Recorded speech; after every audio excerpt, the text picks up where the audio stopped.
My brain's melting. Would it be possible for me to try to use movement to like wiggle my hand free? If you succeed, it's because your hand will be broken and unusable. Oh, Jesus. Hey, it's an option. Right now you have none, so... Number one target that you think that we should try to take out. Worm is a huge threat. He is unpredictable. I would take a deep breath if I were you. Hello everyone, and welcome back to Crucible of Fate. This is episode 6.2, so if you haven't watched 6.1 yet, I suggest that you go back and watch that. Otherwise, you're jumping into the middle of the action here without a lot of context, and context will be very important for this episode. It's going to be a big one. We've got a lot to get to, so I'm going to try to keep this really short. First of all, if you'd like to be a contestant on Crucible of Fate, check out the website. There's a link in the video description. It has all of the rules for playing the game and for character creation and character submission. At this point, I still have room for about 40 more contestants, so if you're enjoying the show, why not come in and play? I'd love to have you as a guest. I just want to do a quick thank you to my new patron, Aaron Genzi. Thanks very much for becoming a patron. I really appreciate the support. It means a lot to me. Thank you very much, Aaron.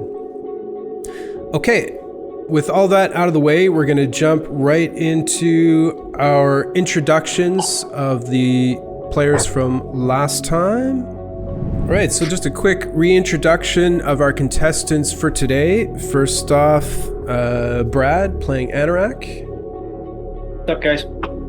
We have Todd playing Arlen. Back at it.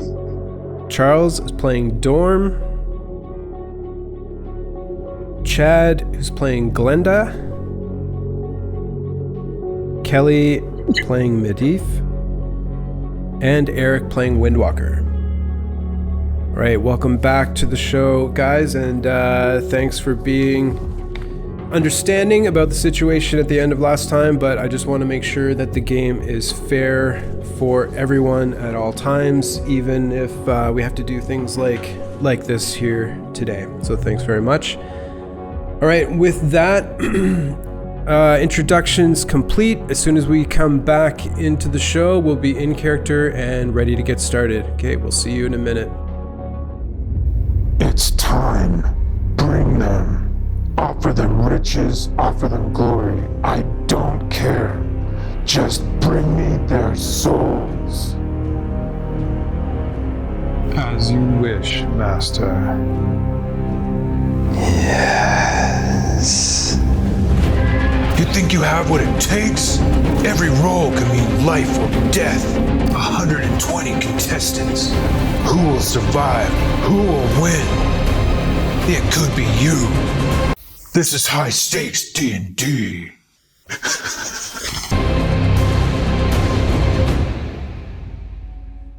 As you step into the portal or are pulled through it,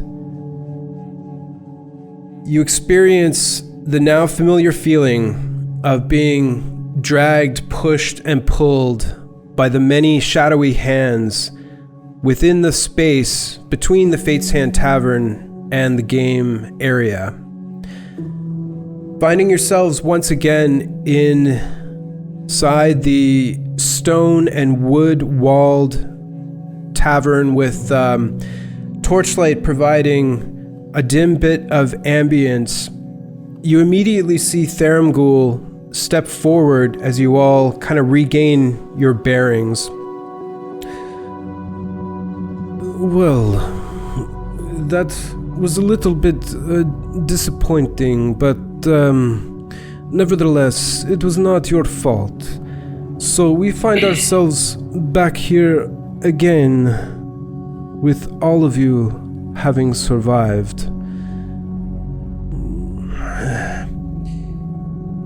This means that the next two games for tonight are going to be a little bit more action-packed. And I hope that the outcome is a little bit more definitive. So, with all of this in mind, it is now time to do your intermission actions, and I can tell by the amount of blood and slime covering each of you that you took quite a beating. How are you all doing? Are you okay? I could use a nap. Wait, you are welcome to. A short one, I might add. Your ex-girlfriend. Like I said, my friends, this is all one big illusion. We're all still here. We are going by divine right to be the adventuring party that stops this evil beast. I like that optimism, Torm. The fact that you think that you are a party. Be careful, or that misplaced trust may be your undoing.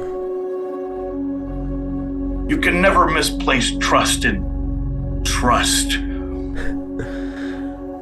Well, I wish that were true. That has not been my experience in the mortal realm or down here, and I assure you, you cannot trust anyone down here. Well, intermission action time. I will just remind you quickly that within the gift shop, many of the items have already been purchased. Just so you're all aware, and I don't have to explain it multiple times, there is nothing left in Tier 1. In Tier 2, there remains but one potion.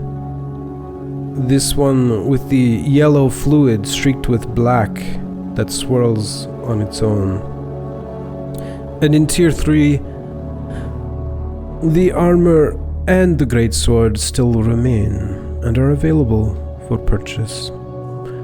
So, with these common things out of the way, I now need you all to roll initiative for your intermission actions. Alright, then we're going to jump into the intermission actions, so I'm going to put you all back out into the waiting room except for Windwalker.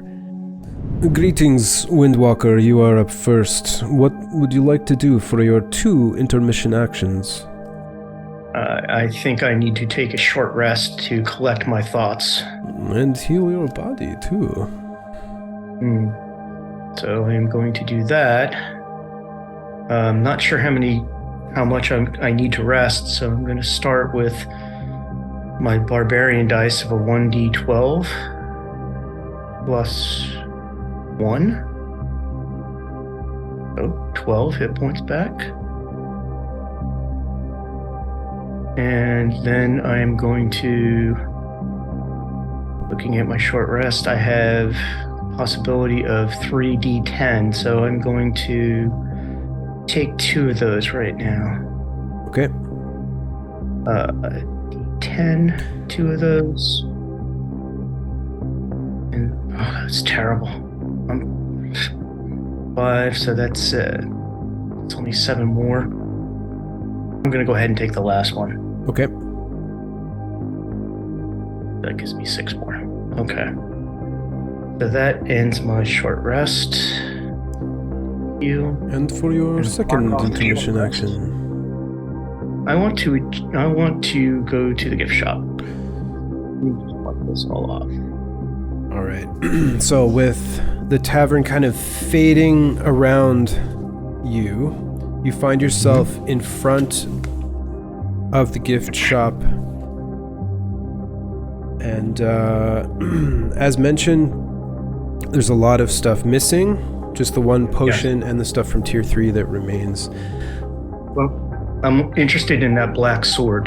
Can you tell me a little more about it?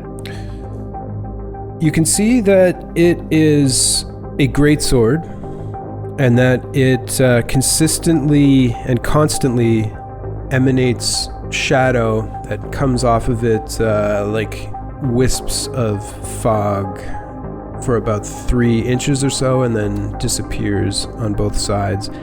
The blade is a matte black blade with black, hard to tell if it's bat-like or dragon-like wings as a hilt, and a black opal pommel.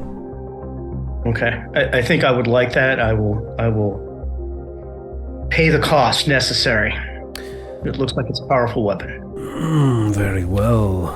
In that case, we must now go to the Wheel of Consequence. Would you please roll a 1d20?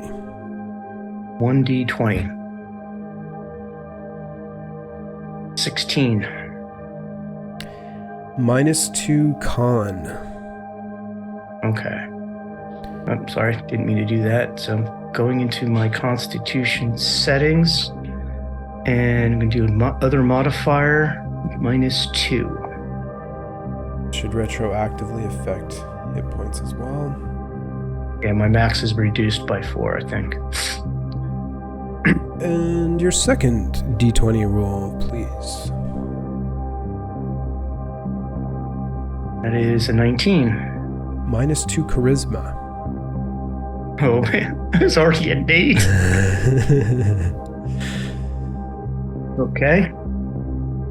I've done that. Last wow, one. I'm really ugly now. Okay. And my third? Third and final. 3. Hampered. Attack. Is a condition? Pardon me? Yeah, it's a homebrew condition. Oh, So okay. just keep in mind, being hampered, your attack rolls are at disadvantage. Okay. So the only way to get a normal roll is if I had advantage, and it would net that out. That's right. Yeah. Okay. But here's the good news, Windwalker. This is a +3 Vorpal Greatsword. Vorpal? Plus, I haven't heard that term in a long time. Yep. So you should be able to add that into your inventory. If not, I'll make a homebrew version for you. But just to Vorpal Greatsword. Yeah. I see it. Okay, so it is there. So it's +3 in D&D Beyond. I'm just gonna making sure it's equipped. It's not an attunement thing, is it? So in Crucible of Fate, when you go to the Wheel of Consequences, attunement is instantaneous. Oh, okay. Yeah. But I mean, I have to add it as attuned on my. Yeah. I believe. Yep, yeah, I it does. see It it. requires attunement. Yep. Yeah, but you automatically get it. So Yep, when you so, attack a creature that has at least one head with this weapon, and you roll a 20 on the attack roll, you cut off one of the creature's heads. The creature dies if it can't survive without. The only way that's really going to happen is if I roll 2 20s, because every attack is with disadvantage. That's right. Yeah, unless you have your advantage. So, I would say perhaps it is worth the consequences, no? Yes, I think it would be. And is there anything else that you would like to purchase, Windwalker? I already took care of trading in my 2 short swords and my longbow to buy a potion of healing, a normal potion of healing. So that's hanging on my belt now, along with my potion of water breathing. Okay, very well. And So that will be it for my intermission actions. you sold those for half the value? Yes, sir. Excellent. I wish you the best in the upcoming game, Windwalker. Thank you. Hello, Medivh. How are you feeling? I've been better. It was quite the creature you encountered. She's not one to be trifled with. No, but she also didn't kill any of us, so. Perhaps things would have been different had you not all used 26 fate spheres. Perhaps. Perhaps. So, what would you like to do for your intermission actions? I want to do my short rest. Okay. And that includes my natural recovery from my spell slot. Okay, so let's roll your hit dice. Go ahead and... Okay. Okay. So... And then you said plus con? Plus con, yeah. So 4. So at level 4, did you raise your con? Yeah. Okay, all right. I'm just gonna make a note of something here. Yeah. Okay. Go ahead and roll them one at a time to the point where you are content. Okay. Okay, and then one more. Okay, and now I'm at my full. Can I parlay with Glenda? Very well. I'd like to parlay with Glenda. Just one moment, please. Greetings, Glenda. You have been summoned into the parlay circle by Medivh. Do you accept or decline? I absolutely accept it. Very well. You have 5 minutes to speak. Hi, Glenda. Hi, Medivh. So I hope that after that experience, we can trust each other. Absolutely can. What are your thoughts on everybody else after seeing everything going on? So I actually was spoken with by Arlen prior to the last round, prior to talking to you. And he had suggested that we work together with one more person. I don't know that he's made a decision on who that person is yet. And I like to stay as true to my word as possible. So I plan to continue to work with both of you in hopes that it is the 3 of us that make it out of here alive. However, I will continue to protect you over anyone else to ensure that at least the 2 of us get out. I think that we can be useful to each other, and hopefully we'll continue to play or go on rounds together later to try to make it out of here. Absolutely. I think that's the best thing. If anything else, you need someone you can trust here for sure. What are your thoughts? Well, after seeing Dorm and his pet, I can't say that I'm not terrified of him. Mm-hmm. I think that Windwalker's, or my initial perception of Windwalker held fairly accurate. He seemed very angry and aggressive. So anything that we can have to hold him at bay. And Anorak basically made love to the ground most of that. So I'm not really sure what to make of him yet. Yeah, and I think going into this next round, we need to maintain the same strategy we've been using, stay alive until we can get down to hopefully 3 of us. And if not, and we have to make a decision, that's when we can become a little more aggressive. I agree. I think we have to play into this goody two-shoes act that everybody else has been exhibiting. That's the word I'm looking for. We are all in this together and helping each other out as best we can. But you and I know that at the end, only 3 of us. Yes. Yep, only 3 of us go on. Yeah. Okay. Got it. I still have some spells up my sleeve that I can use. I feel like I'm fully healed. And I will do my best to protect you for as long as I can. I've done my best to hold my spells back. The only thing is, Medivh, on this last round, for the last round, if it comes down to it, I do need to pick a target, and I don't know if we'll have a chance to communicate again. So is there a number 1 target that you think that we should try to take out before the round even starts?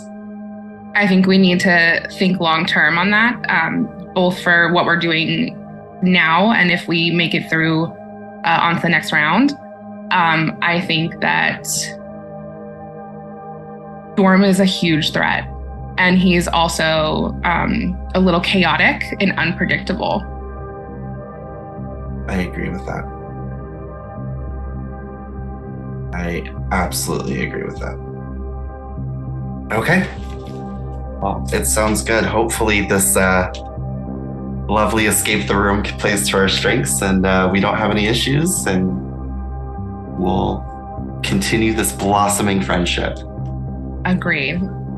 I'm so thankful that you are not the crazy little thing I thought you were.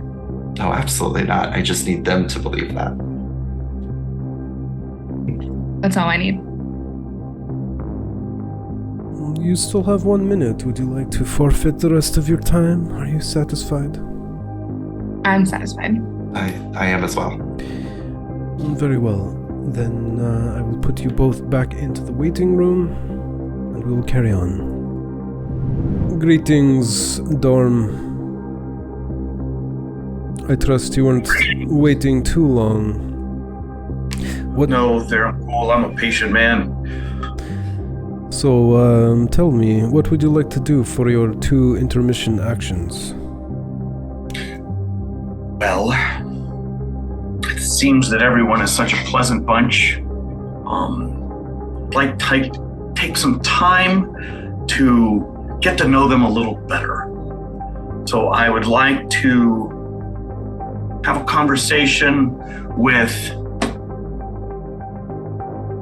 Medivh and Glenda. Very well. Just to be clear, if you are bringing 2 people into the parley circle, that is both of your intermission actions. That's fine. Give me 1 moment, please. Greetings, Glenda and Medivh. You have both been summoned to a parley circle by Dorm. Glenda, do you accept or refuse? Accept. Medivh, do you accept or refuse? I accept. Very well. You have 5 minutes to discuss. Greetings, fellow adventurers.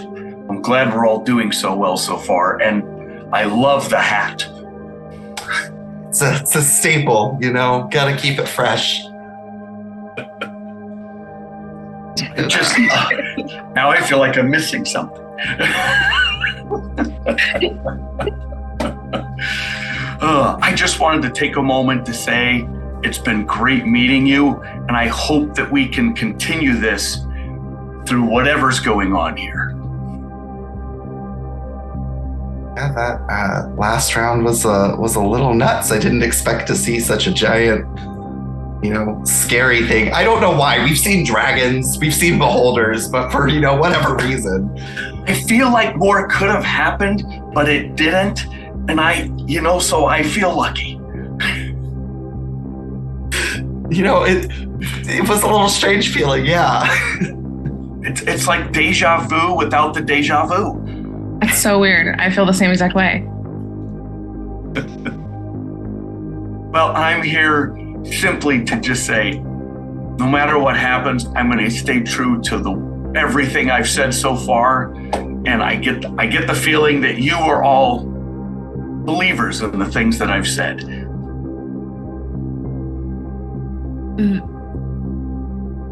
The things being that this is an illusion? Well, the alternative is terrible, isn't it? I mean, you do have a fair point. Perhaps if I just believe that this is all an illusion. I haven't even tried doing that yet. I disbelieve. Do I roll? What happens? Hello, Dorm. I disbelieve.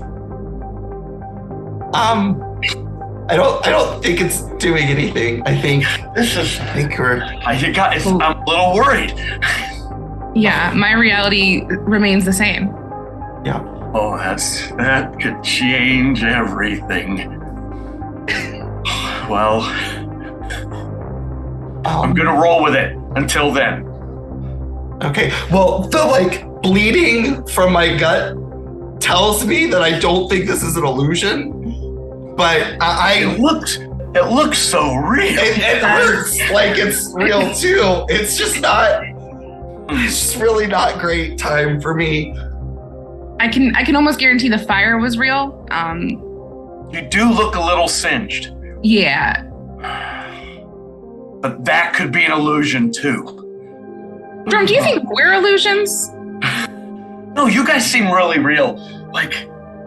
And I want you to be real so that, good friends are hard to find. All the other ones seem to die on some of the events I've been on. Well, hold on. What other events have you been on? Does this happen to you often?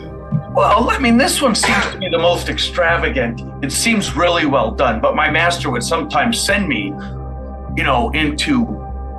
for training. So he's a very powerful magician, and I'm just trying to learn from him. But this is great ways to train. So I just figured he brought you guys on along as well. Drum, do you think it's possible that your master could be one of us? I never even thought of that. Grum, is that you? Maybe just trying to make sure that, you do right by him or them.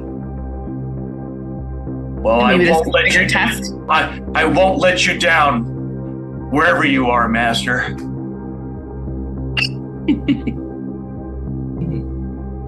I got your back. Okay. That's good to know. Well, this was a good idea. It's true. I could be your master. It's not confirmed yet. I think I'm still me, but maybe I just pinch myself a little bit here. It all seems so real. Well, either way, like I said, time well spent. We're gonna make this happen. 6 of us. We're gonna keep making this happen. All 6 of us. But also, maybe not, and maybe. And your 5 minutes is up. Thank you both very much, and I wish all 3 of you the best of luck. Take care.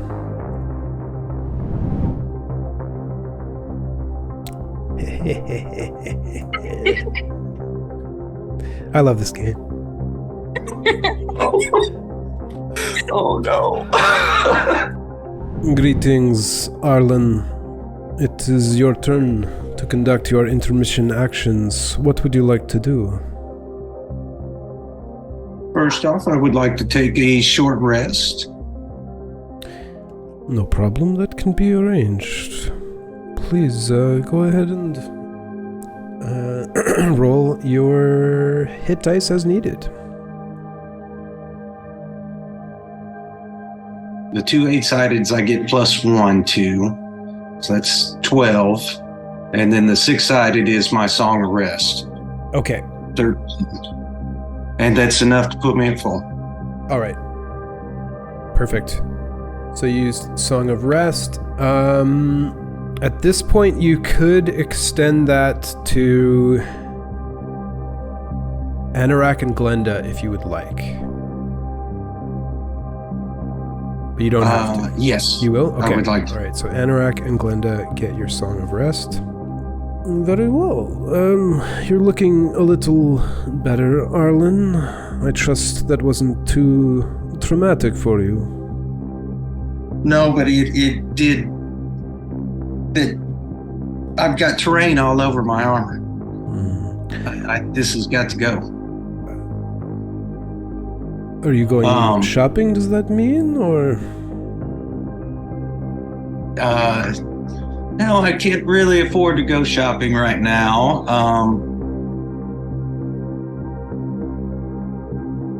But I will take a look. I want to go into the gift shop just to see if anybody's picked up anything. Very well. Okay, so you make your way towards the gift shop.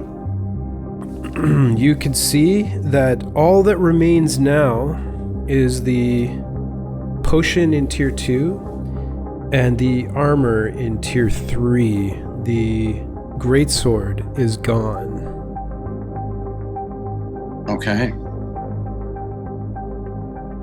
Is there anything here that catches your attention? Potion? I mean, you did mention you wanted some new armor. I believe I can hold off for now. Very well. Was this just window shopping then? Just window shop.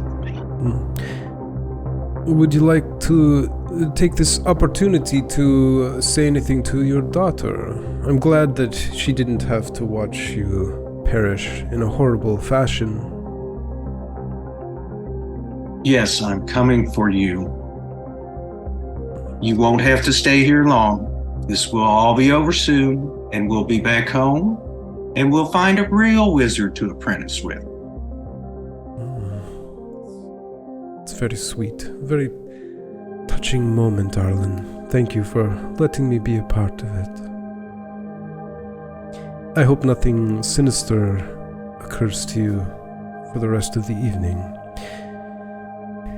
So, any last questions or comments before I put you back in the waiting room? No, I believe I'm good. I hope you have something interesting ahead for us. Well, we will let fate decide. We will see what she selects for you. I guarantee you it will be interesting. Greetings, Anorak. I have to admit I thought you were a goner there for a moment. Darangul? How did I get here?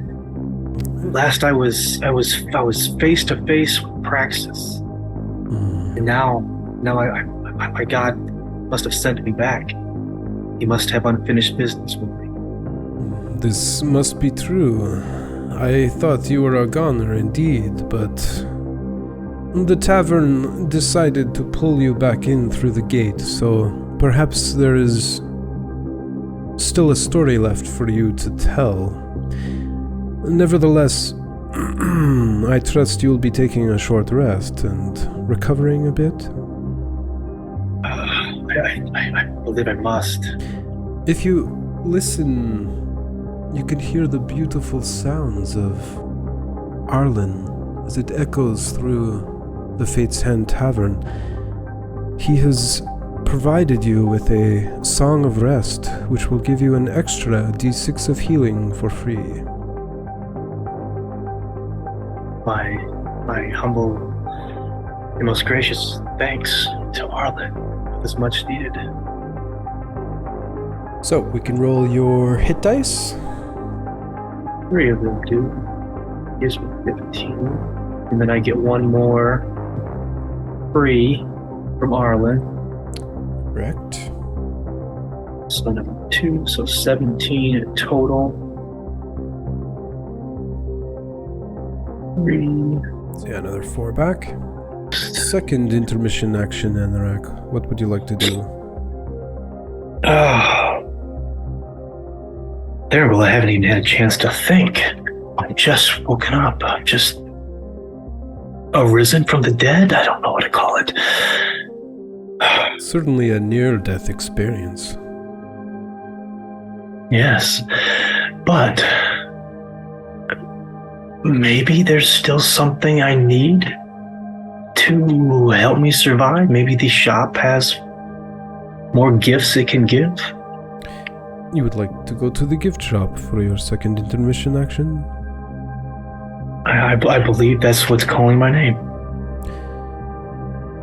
Okay, and with that, the tavern's structure and shape shifts back into the shadow, and you find it reforming as you stand in front of the glass display cases of the Fate's Hand Tavern gift shop.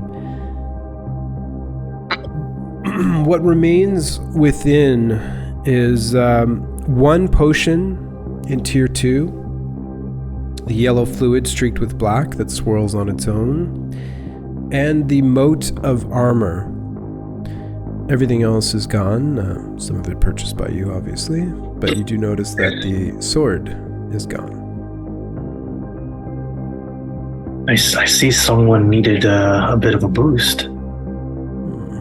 they also paid dearly for it.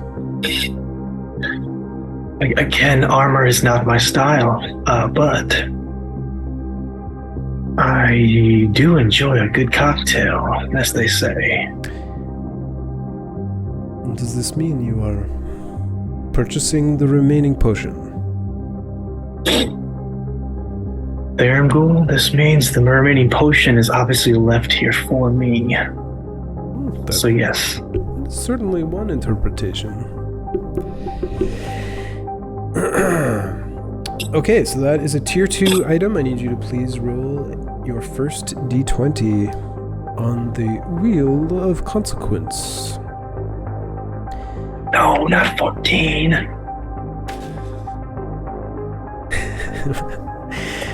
A very familiar consequence for you is you now lose 2 more strength. The weakness is just draining me. I think that potion paid its dues for you for sure. I think you're now minus 6 strength and still sitting at what, 17? 17 for a wizard, which is basically heaven. Anorak, I like you. You certainly have your ups and downs with Lady Fate. Your dice roll hot and ice cold. Yes, I feel I've paid a price, but I think rectifications have been made. So let's continue. Next d20, please. 15. A new one. Minus 2 dex. That one isn't as enjoyable, but survivable. It could have been worse. It most certainly could. So, now that you have paid the cost, you didn't, damn it, you didn't tell me whether you wanted it for the whole rest of the night. I would have kept it as the same as the rest of the other 2 that I've taken. Okay. Rest of the night. And just clarification, house rule, we normally use the rules for mixing potions, but with the gift shop, we don't do that because of the consequences. So there's no application of mixing potions within poor Anorak's stomach for this. Okay, so you have gained a potion of speed. I feel lighter on my feet already. Is this all you would like to purchase, Anorak? Again, I say no armor does me any benefits, so yes. Very well. I wish you the best of luck in the upcoming games. Greetings, Glenda. Welcome back. It is now your turn. What would you like to do for your intermission actions? I get 2, correct? That is correct. Okay. So the first thing I would like to do is take a short rest because I am bleeding. If you listen to the beautiful notes that are being produced by Arlen, his Song of Rest, he has chosen to have it affect you, so you will gain an extra 1d6. Perfect. I'm still going to use the 2 because I want to make sure. But okay, so that's 6 just from Song of Rest. Did it roll those hit dice for you? Because it says it was going to, but then my... Yep, I saw a 4 and a 2 for a total of 6. Well, that's for Song of Rest, but my when I clicked the short rest, oh my gosh, I gotta move this book off my keyboard. When I clicked for short rest, yeah, so sorry, go ahead.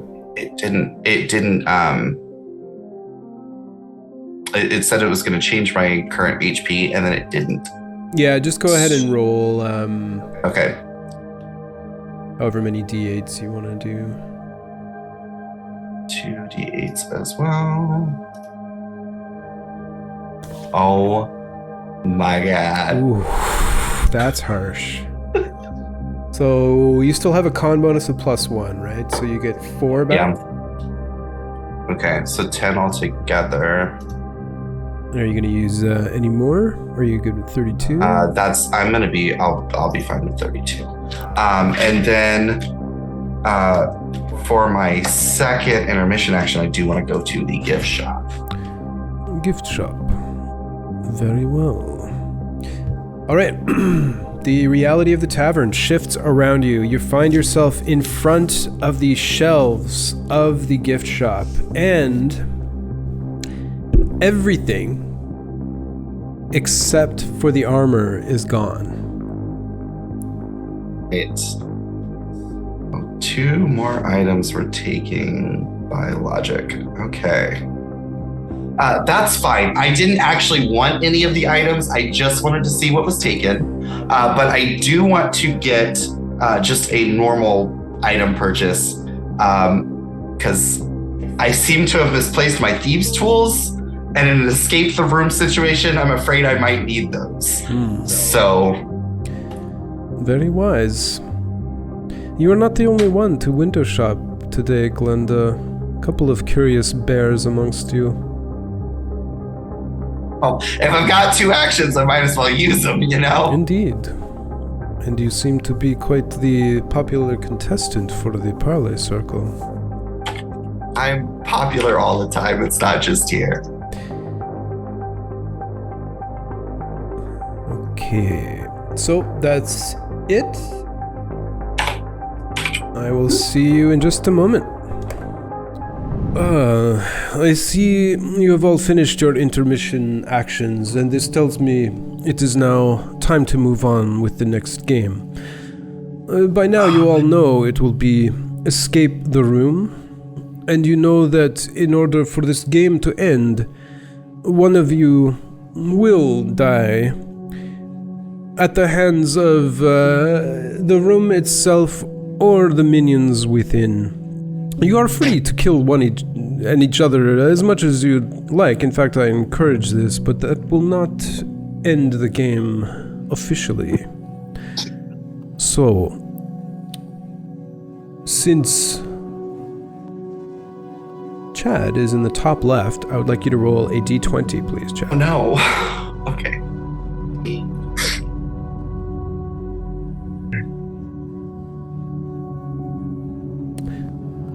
Eight.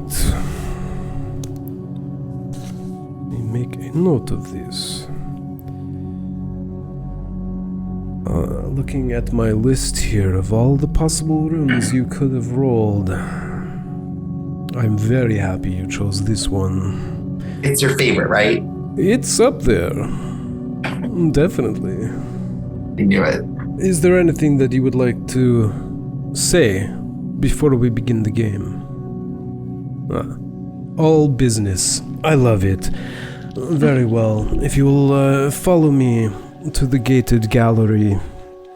And he turns, starts kind of floating away with his light steps as around you all, the environment shifts to the massive archway, the 20-foot tall doors that open as your group approaches. And as you see all of the monoliths within, having already rolled, you can see now the movement on the escape the room column as your gateway approaches. And as it is there in front of you, black with fog and shadow, a little bit of it emanating from within, Thermgul stands to the side and just kind of leans in, looking inside. Things could get a bit bumpy on the way there. I apologize for this. Who's going first? I'll go first. Okay, Glenda. Eneric's not afraid of death. He strides in. I'll follow Onward, friends, and I'll step forward as well. Follow him. Yes, sir. And I'll go. And I'm on in. All right. You all step boldly into the dark portal. Once you do, You're pulled forward, as usual, by the shadowy pairs of hands. You feel as if you're being pulled a little bit longer or further than you previously did. You lose a bit of your sense of time and direction. And then you all hear a voice in your head that says, I would take a deep breath if I were you. And as you all do, you feel a few things happen to you simultaneously. A clang of metal around your wrist. A sharp puncture into your chest that doesn't do any damage as much as makes you kind of catch your breath a bit involuntarily as you feel something burrow into your sternum. And lastly, you are hit with a wave of cold water as you now feel that you are submerged. As you step out of the portal, or it deposits you into the room, it takes a moment for your eyes to adjust. And I'm gonna switch us over to the board here. What you see before you is all of you along the back wall here. As I bring it around, you can see that there's a black gem beside each of you to represent where you are manacled to the stone wall underwater. The blue gems in the middle of the room are glowing, providing a bit of light that at least illuminates the area around these 4 keys. Along the side of the wall are sources of light that provide dim lighting throughout this entire rectangular room. The ceilings are 20 feet high. It's 75 feet long and about 60 feet wide. You see 4 shadowy creatures at the other end that stand between you and 5 glowing archways. On the wall is a glowing number 5. And so, at this time, I need everybody to roll initiative as you look down and see what caused that feeling in your chest as a creature is now firmly attached, something from within it now buried into your lungs. You are manacled to the wall, and you are all holding your breath as you are underwater. I love it. Good luck. Glenda, it is your turn first. You are right here in between as you look around in a bit of a, what I assume to be a panic. Apologies for stealing your agency. Between Dorm and Arlen, Anorak and Arlen.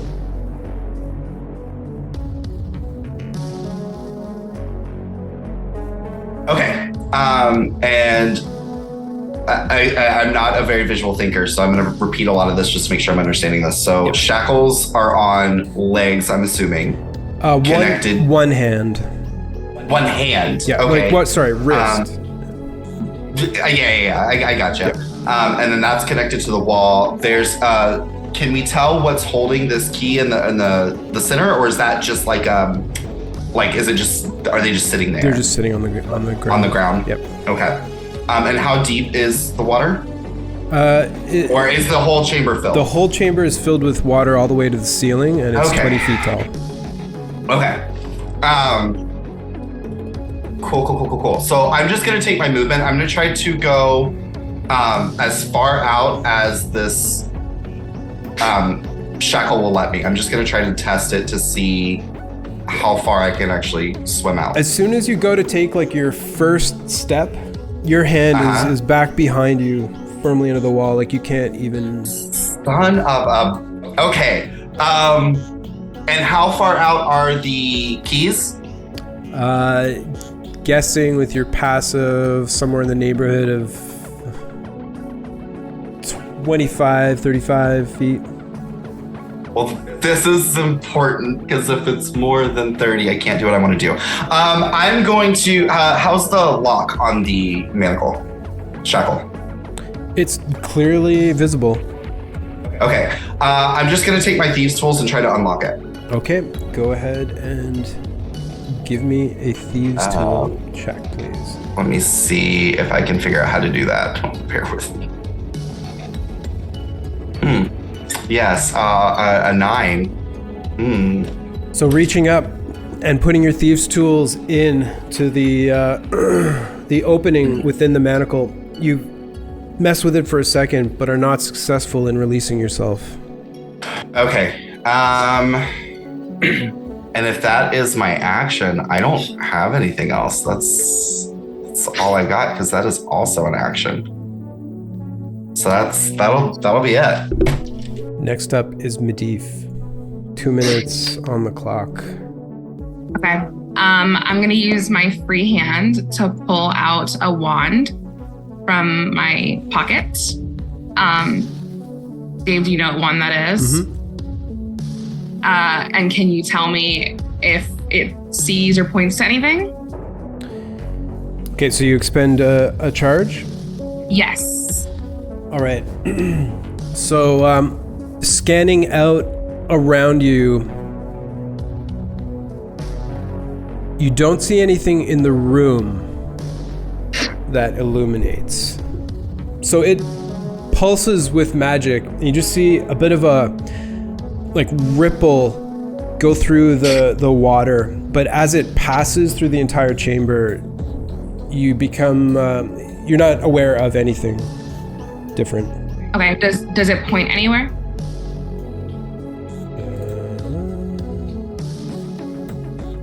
It does not. Okay. That's gonna be it for me. Next up, we have the first creature. And again, using the same numbers as last time. The first one is coming towards Glenda.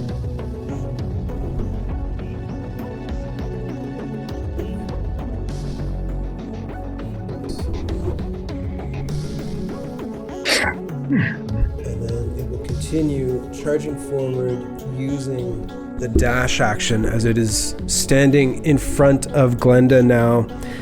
And you can all see the massive form of this large creature.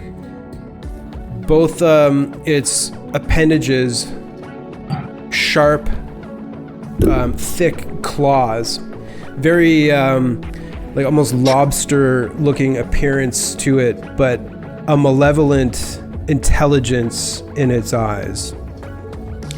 The second one, moving forward towards Glenda. Jesus. You're popular today, Glenda. What can I say?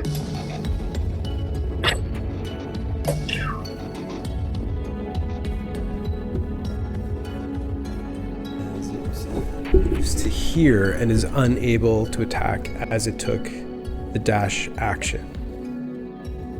Windwalker, it is your turn.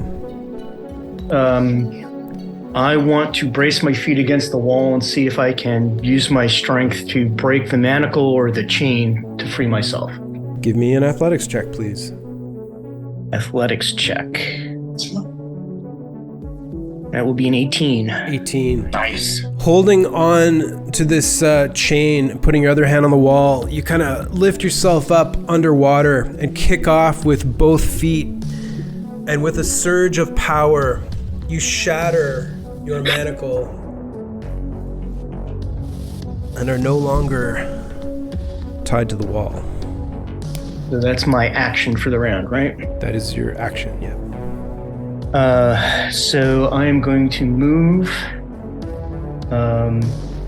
My movement rate is 30. If you could move me diagonally away from where those two monsters are around Glenda. Okay.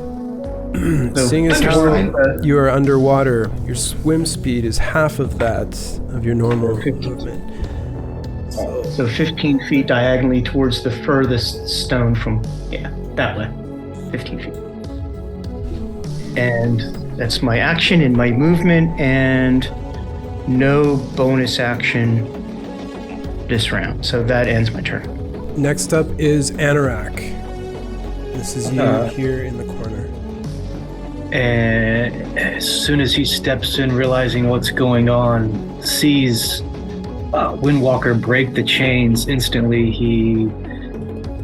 Anorak disappears and reappears 30 feet straight ahead, casting Misty Step. Misty Step on your bonus action. Nice. 5, 10, 15, 20, 25, 30. Anorak now reaches down and picks up the key. Anorak grabs a key. Anything else for Anorak? He is going to use his movement to go towards the next key. 5, 10, 15. And he will pick up that key. Using your action, you pick up the second key.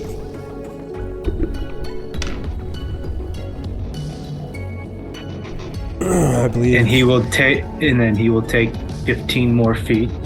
Just gonna double check something. Unless you just want to say it. But I'll check it. Oh, I got a potion of speed. Okay. It doubles my movement. Oh, yeah. Oh, you use that. And using the additional bonus on that, picks up the third key. Anorak, making things happen. Anorak's gonna save us all. Wow, good job. Or I know, but I'm just this is character. This is Dorm.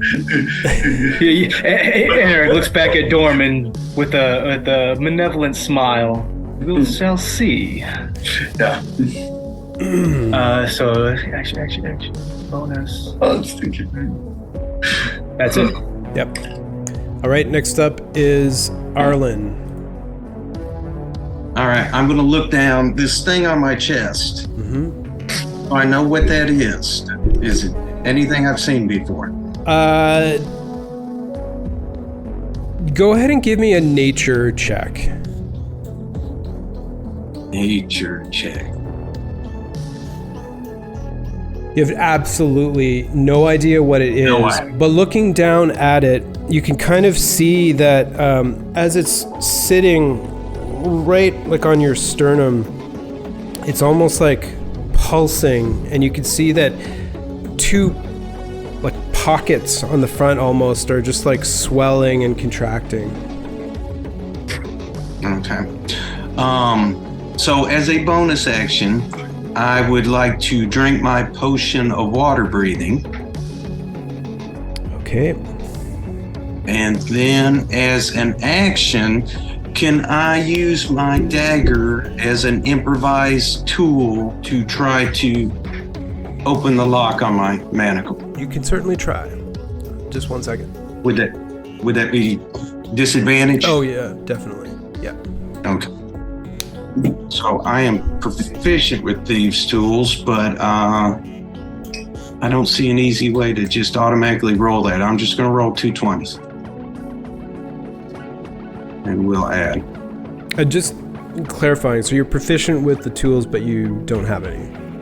I don't have any, right? Right. We should have switched. What happened?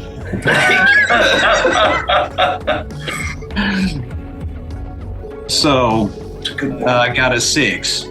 So I did just as well as you did. Yeah, you jam the dagger into the hole and do your best to try to get yourself free, but it doesn't work.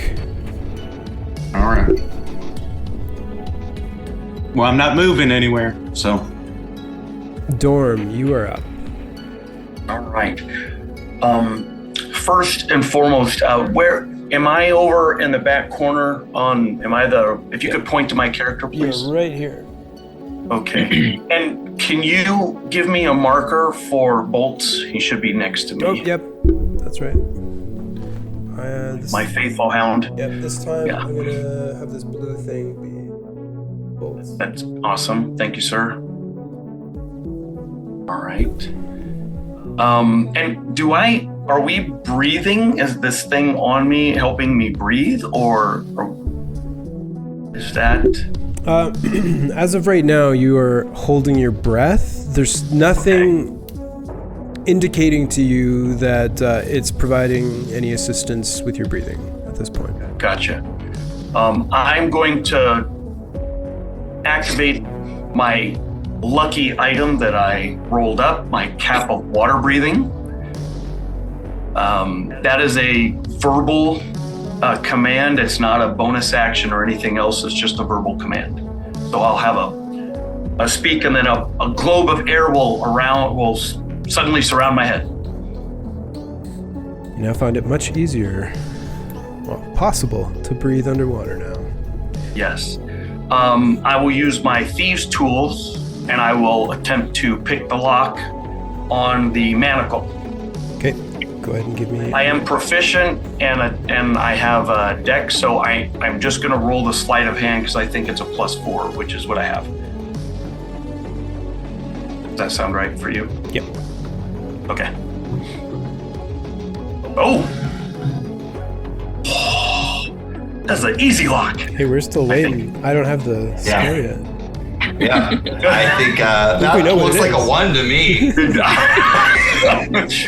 Something's wrong with your screen. Oh, there it is. So, 20. Dorm, working quickly under pressure, you insert your thieves' tools into the lock and easily undo it. You are now free from the manacle which was binding you to the wall, which I'm going to move here.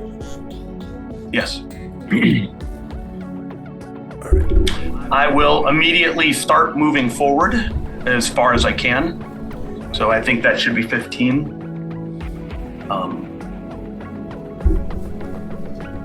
I will, I think that ends my movement, and I took my action. So I'm going to send Bolts forward, so he will move 20. Regular movement of 40, you mean? Yeah, he has a movement of 40, yes. Okay, so 1. And I'm going to have him double move. So if he can get to the second key, and he will grab that other key. All right. And if he can go diagonal, he'll go diagonal. So he is, if I go diagonal, does that still count as one movement? Yep. Yes. Yeah. So have him go diagonal one more to the right, if possible. Okay, I'm just gonna double count. And actually one back towards me. So one to the right and one back, if possible. All right. So one thing, yeah, okay. I would say he could still get a free object interaction too. Oh, I'm sorry, my right. So 2 to the right. Or there you go, right there, sir. Thank you. Okay. And that's the end of my movement. Okay, thank you, Dorm. And turn. Next up. Oh, I had one other question. Yep. The things in the back with the tentacles, and what are those? I don't recall, and it looks like there's chests behind them. Is that right? Yep. So give me a perception or nature. Sure enough. And I'm rolling to identify those tentacle things. Is that what I'm doing? Yep. Okay. We will do perception. And what's my nature? They're both the same. 10. A 10. Okay. You can see the outlines of what appear to be chests at the far end of the room. 4 of them sitting at the back. The creatures that you see at the in the back, the mini isn't 100% accurate. It just looks like an octopus as far as you can tell, but a very large octopus.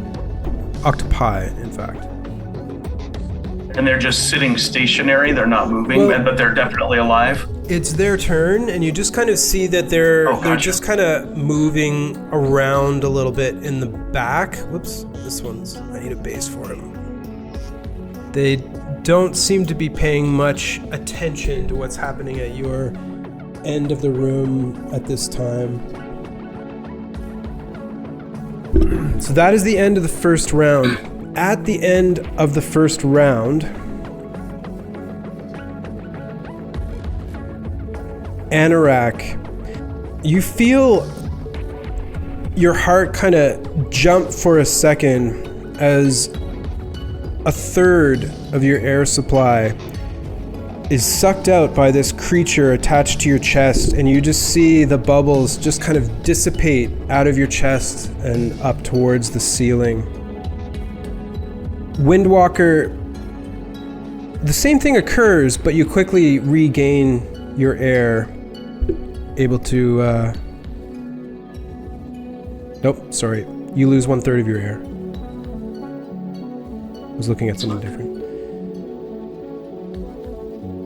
Arlen, the same thing happens to you. However, now that you've taken that potion, you quickly are able to gather the oxygen that you need. It doesn't seem to be affecting you. Dorm, same thing for you. Glenda, however, you lose 1/3 of your air supply, as does Medivh. That is the end of round 1. Beginning of round 2, it is now Glenda's turn.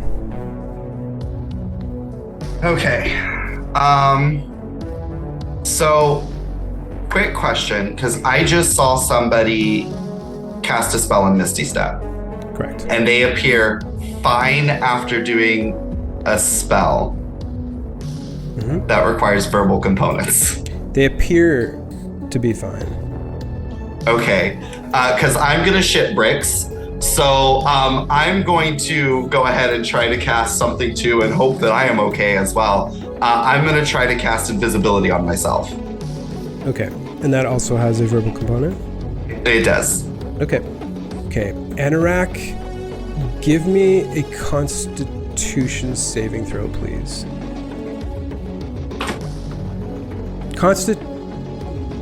Constitution or Deception?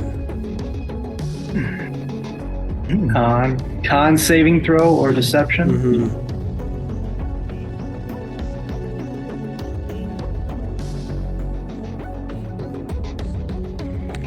All right. So yeah, Glenda, you saw Anorak Misty Step and don't detect anything unusual about him. Okay. But when I cast invisibility... Okay, so you cast invisibility. Yeah. If I don't notice anything weird about it, we don't know what these things are. Maybe they're helping us breathe. I don't know. All I know is I have these 2 things in front of me and they're scary. Okay. They're scary. It's probably an understatement. Would it be possible for me to try to use movement and like acrobatics to try to break out of or to like wiggle my hand free? Or is that too far of a stretch?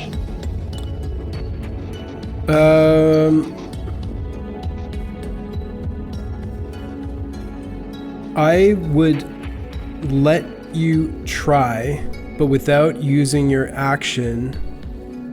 If you succeed, it's because your hand will be broken and unusable.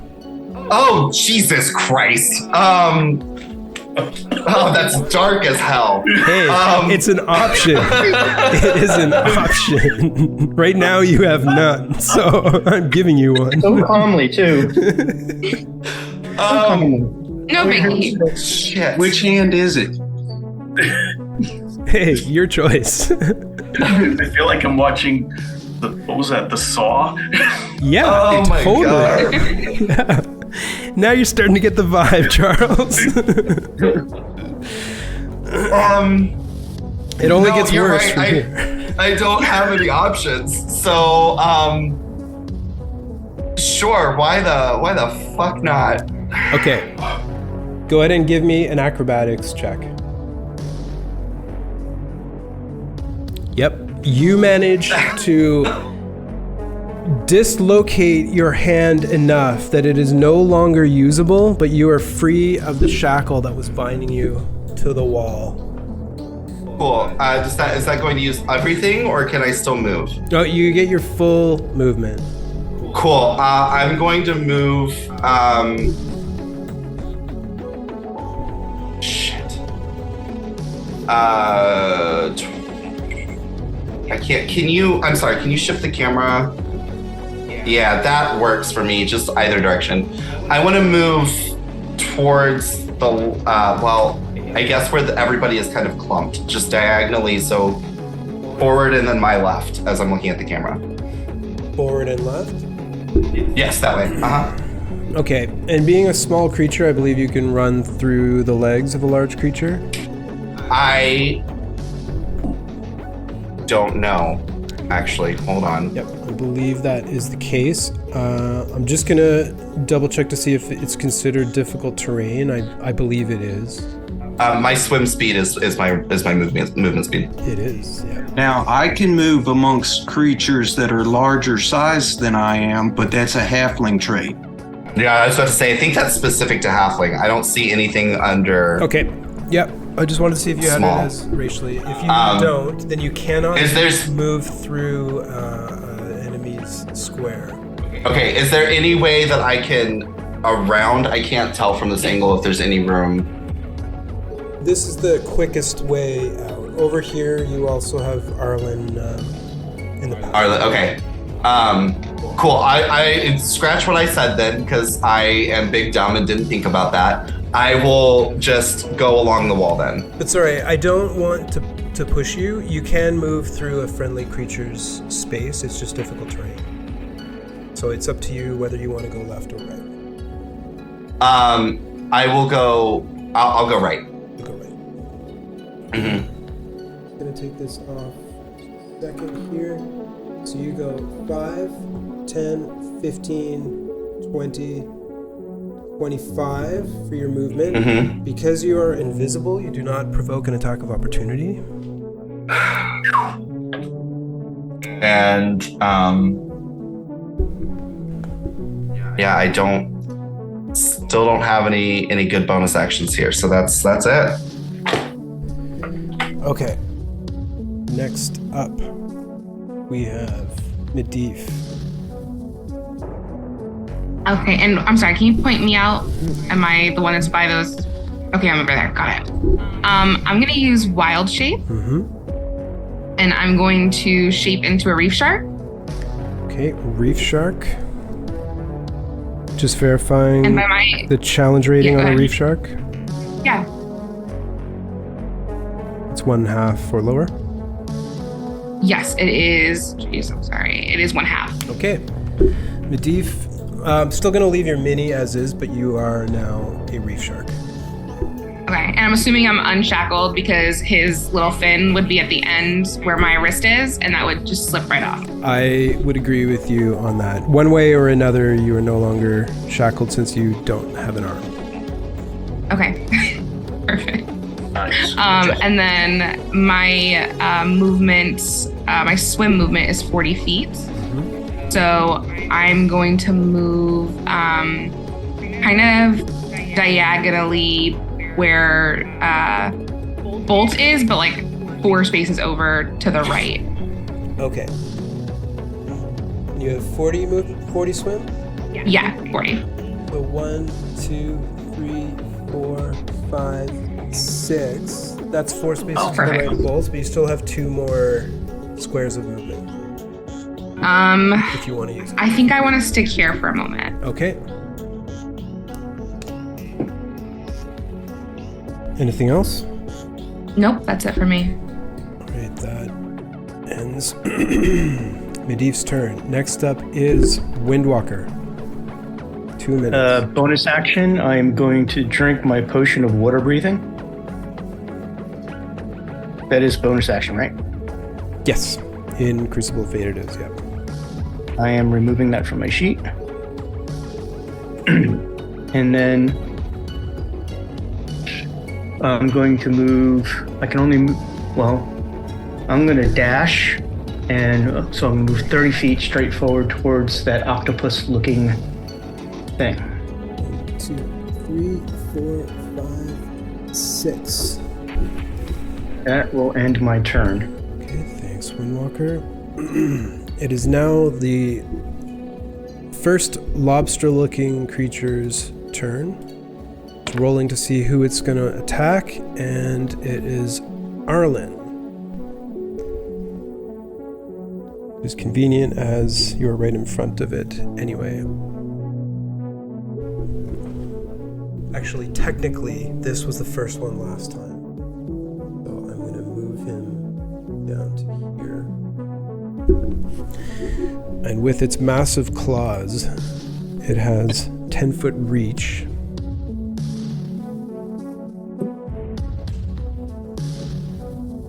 First claw, pincer I should say, is a 23 to hit. Oh, that definitely hits. 11 bludgeoning damage. And you are considered grappled. Which means your speed is now 0. With its second attack, now that it's got you firmly within its pincer, it's going to use its tentacles. So it grabs onto you firmly and you feel yourself being crushed a little bit. It just pulls you up towards its mouth and you see all these like tentacles flailing and they like kind of like lap against the side of your face. I need you to give me a Constitution saving throw, please. Ugh. Sounds gross. An 8. That is not enough. And you are considered poisoned. And the effect of this poison causes you to also be paralyzed.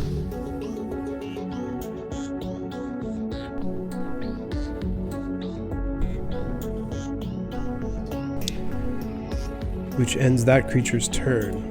The next creature, rolling to see who is getting attacked. It is a 6, so it's Windwalker. So by the mercy of fate for Arlen, the one that was right in front of him catches wind of something with Windwalker. Pun intended.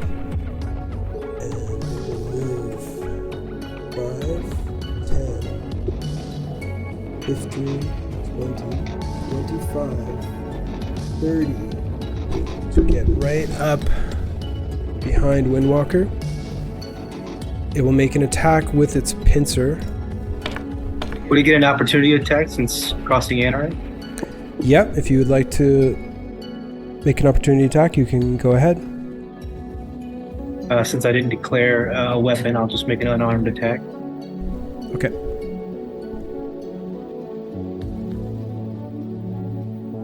.25 Nice. does hit. So I believe that's what, 1 plus strength?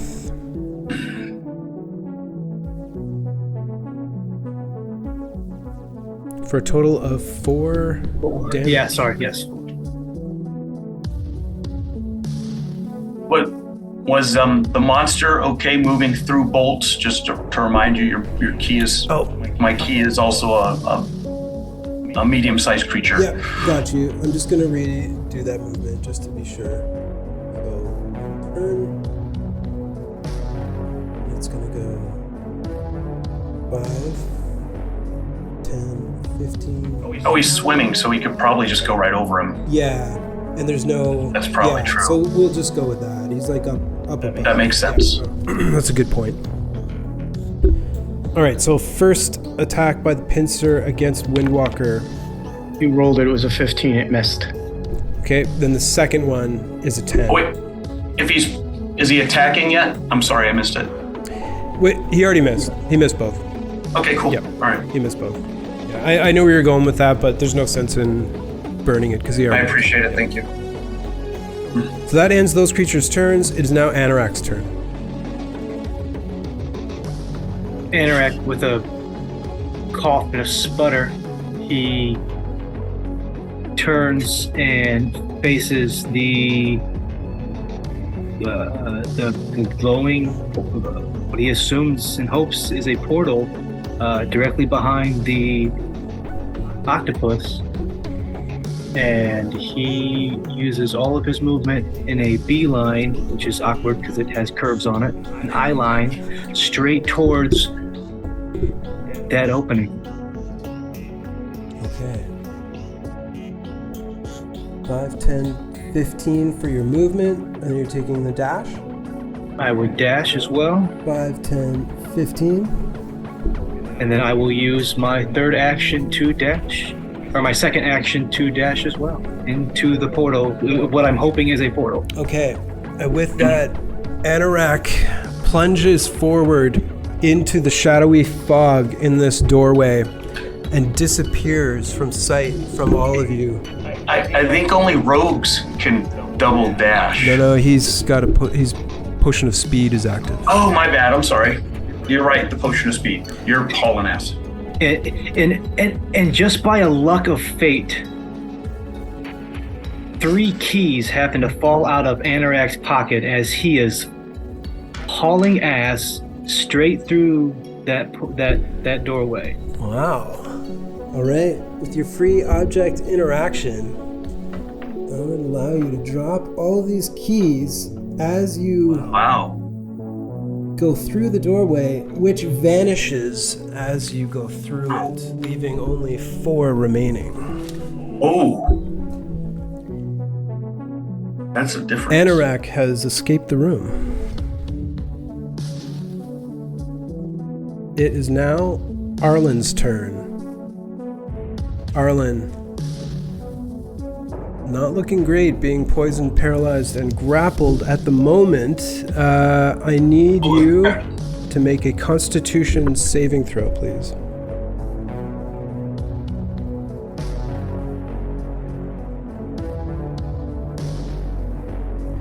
Three is not enough. You are still poisoned and paralyzed. Dorm. And grappled. Sorry, was that Todd? And grappled. And grappled, yeah. Dorm, it is your turn. Yeah, you are right here, and Boltz is right there with the key in its mouth. Dorm is going to continue moving forward. He will double move also, making sure not to move within... Oh, wait a minute. How much room is there on the side of the lobster thing over there? How much room is there? Looks like about 10 feet. So I'd have to move within 10 feet of it, right? Yes. Well, I don't think that's going to work because it already hit somebody 10 feet away. Is that right? Yeah. Okay. I am going to go diagonally. I will start moving towards the middle. So I will make sure I will double move towards those other doors, but I'm going to make sure I stay out of the 10 feet area of the lobster thingy.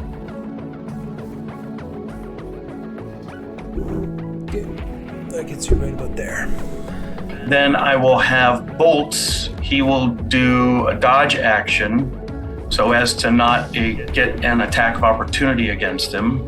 And he will also start, actually, you know what, move him directly towards me and have him interpose himself. And he'll go, one more forward. Okay, so that's 10 feet. One more towards the doors. 15. And he'll be there. Okay. And I'm good. I'm done. Okay. Wait, can we? No, I can't. I can't throw any items because I double moved. I'm done. Thank you, sir. Right. Just verifying one quick thing. He may have been looking for the other D, the disengage. Oh, I'm sorry. Yeah, the disengage action. Okay. All right. That I didn't know. I thought maybe for a second Dodge might have given you that. I didn't think so. That's why I wanted to look it up. But if you're taking the disengage action, then we're good to go. Yeah. Thank you for. Yeah, that was just I misspoke. Yep. No problem. Got it mixed up. Yeah, I'd rather just verify and be sure. All right. Next up, it is the turn of the octopi. First one. Anorak is gone. We will re-roll that. Ouch. 6 is Windwalker.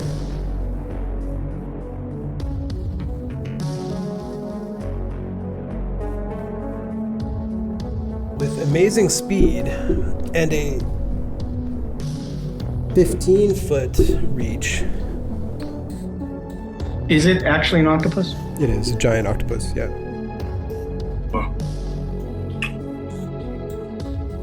It reaches out with its tentacles to try to grab you. That's a 20. I will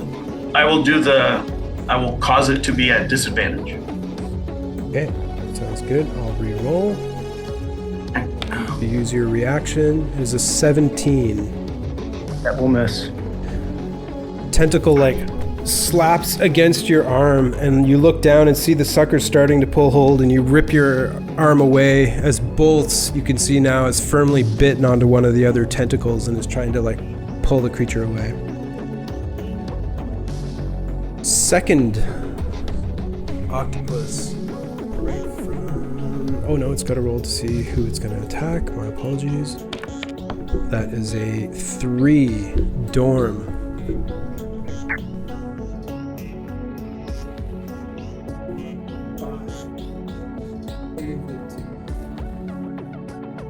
It will reach out with its tentacles to attack Dorm for a natural 20.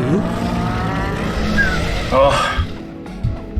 What is it with that? You're third so far. I am, I don't, even shield won't do anything. I can't stop that. So that's 9 bludgeoning damage. Gotcha. And you too are grappled. Gotcha. That is the end of that creature's turn. And that's the end of round 2. We start round 3 with Glenda. Yes. And Glenda, I will say at the beginning of this round, having used a verbal component last turn, you are now out of air. And this is a round of desperation for you believe. Is the doorway within 50 feet? Can I make it? Within 50? Yes. 5, 10, 15, 20, 25, 30, 35, 40, 45, 50 Are feet. you shitting me? This is so stupid. Okay, all right.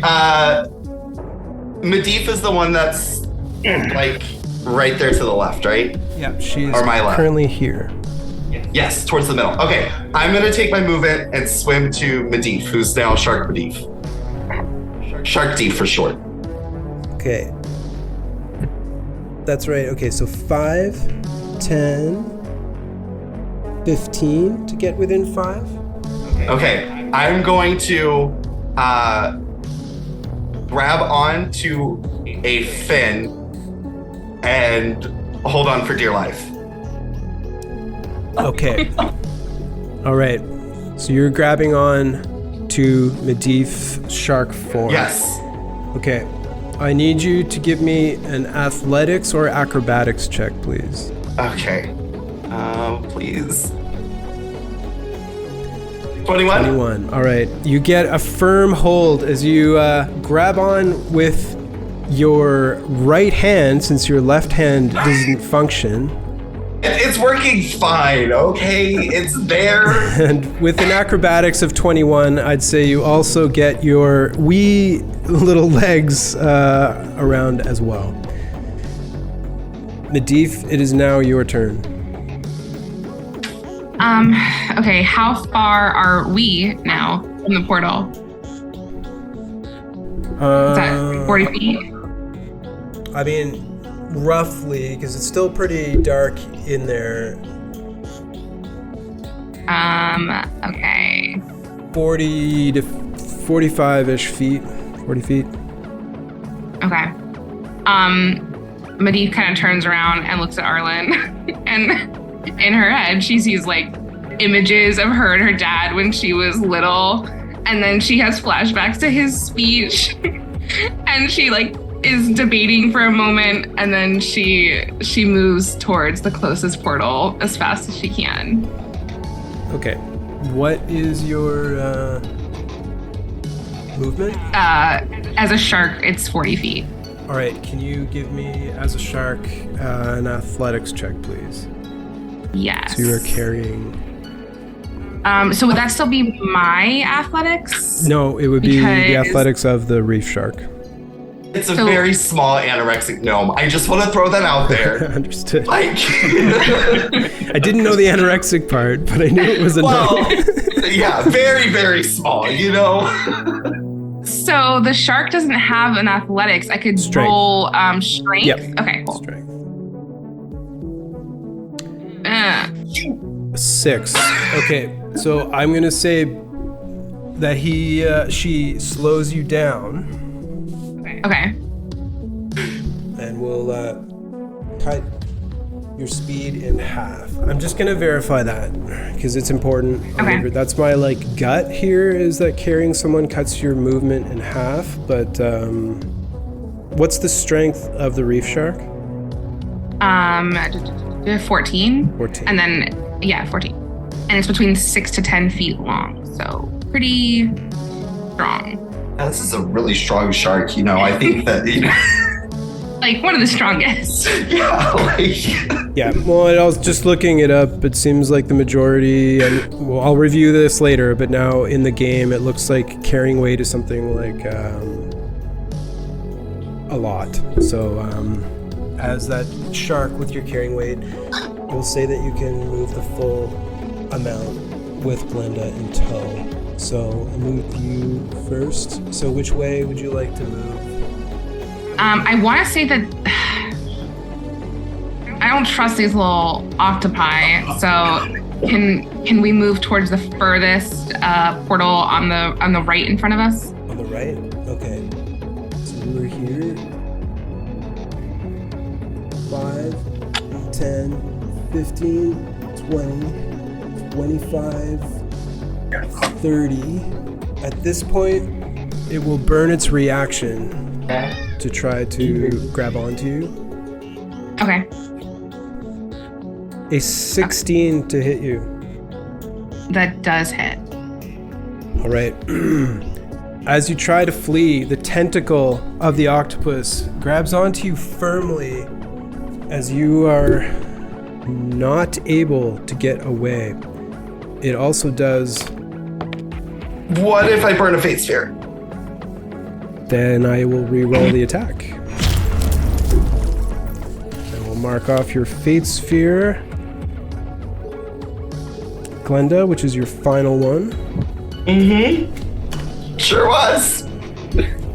And You can't take them with you. Mm-mm. Yep. And I can't believe I forgot mine on the 20. That makes it an 11 to hit the reef shark. What's the AC of the reef shark? 12. Oh! Oh my god. Where's my other book? You saved us.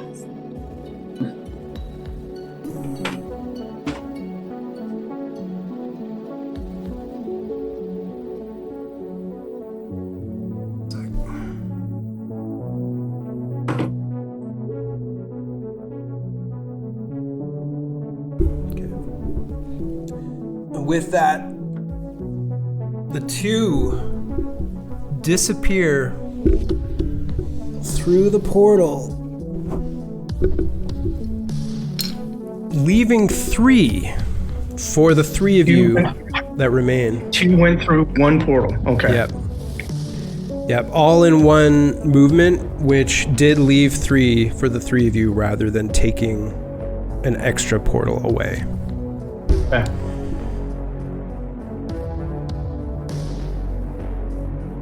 All right. That ends Medivh's turn. It is now Windwalker's turn. I'm going to disengage and move towards that chest that's between the 2 portals. 15 feet, right? Yep. You disengage. Mm-hmm. So that's my action, and 15 feet's my movement. Yep. Correct. That is I'm not gonna take a bonus action, so that will be my turn. Okay. It is now the first lobster creature's turn. It has you grappled Arlen.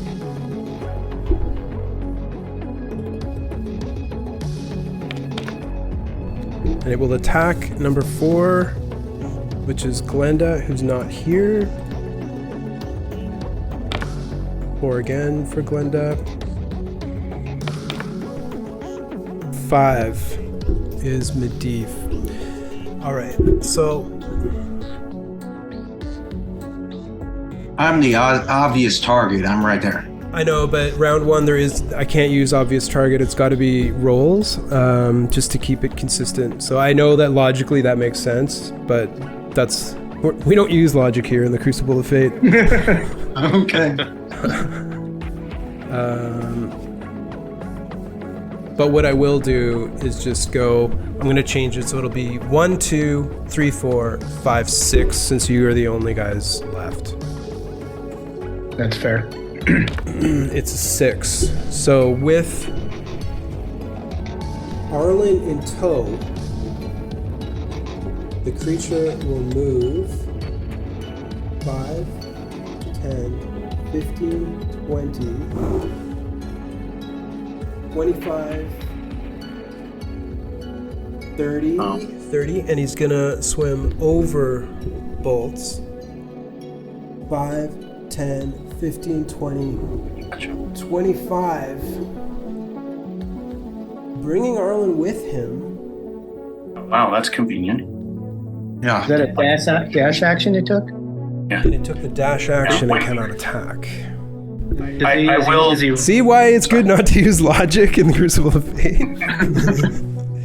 Will use an attack of opportunity when he passes by me, just to say I'm putting up a good fight. Sure, but I am going to say he swam up and over the battle. Okay. Yeah, so that no one gets an attack, but Arlen got brought much closer to the exit. Hey man, if you can just break that, yeah. Does Arlen still have his hand? Oh, that is a very good question, actually. Wow. I'm doing the same thing. Wow. Am I all there? Being paralyzed, I will say that you have... No, you're completely helpless. Your left hand is ripped off, Arlen. Sorry, not ripped off. Not ripped off. Sorry. I meant you were ripped out of the manacle that was holding you, and you hear the sound of some of your bones snapping. But you are much closer to the exit now. The alternative, yeah. That's It is now Arlen's turn. Oh. Well, He's bleeding. I guess at the end of my turn, I'm still paralyzed, so I guess at the end of my turn, I get to make new saves. That's right, yep. So it is a con save, I believe. Yep. I am not going to make that con save. No, so you are still paralyzed and poisoned.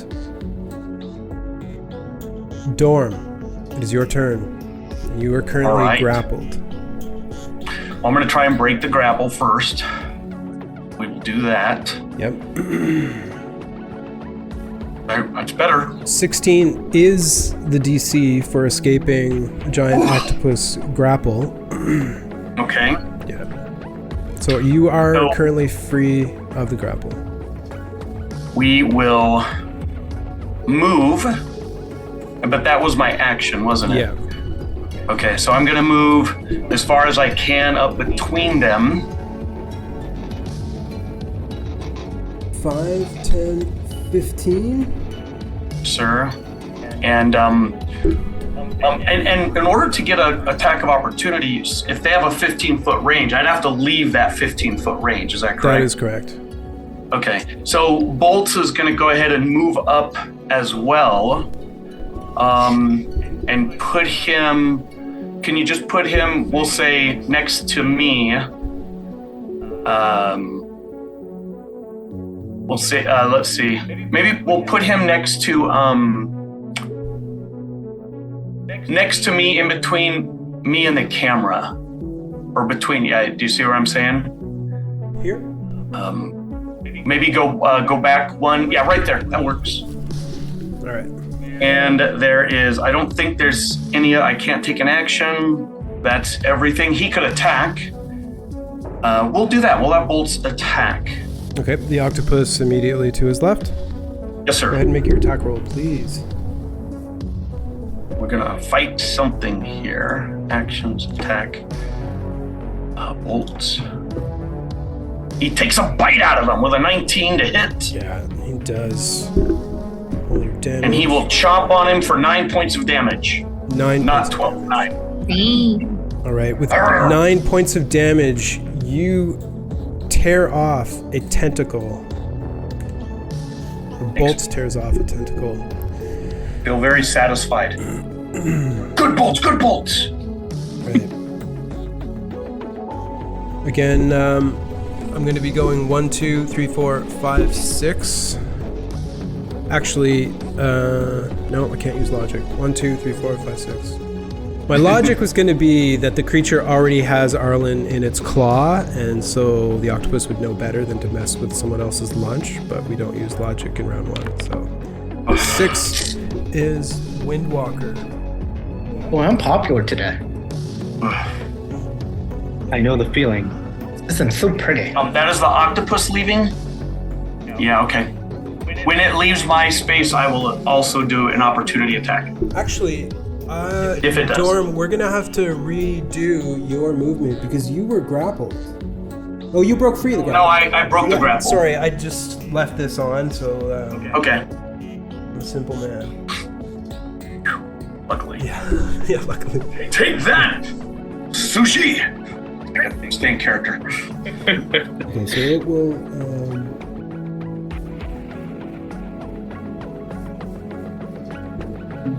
All right. 15 to here. And we'll attack Windwalker with the tentacle. And would you like me to roll my attack of opportunity? Yeah. Okay.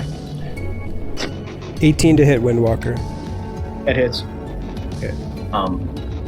11 to hit. Was anything flanking him? I can't see the board. No. Okay, I had 11 to hit. Okay, and 11 is enough to hit. Windwalker, you take 7 bludgeoning damage. Mm-hmm. And you are grappled.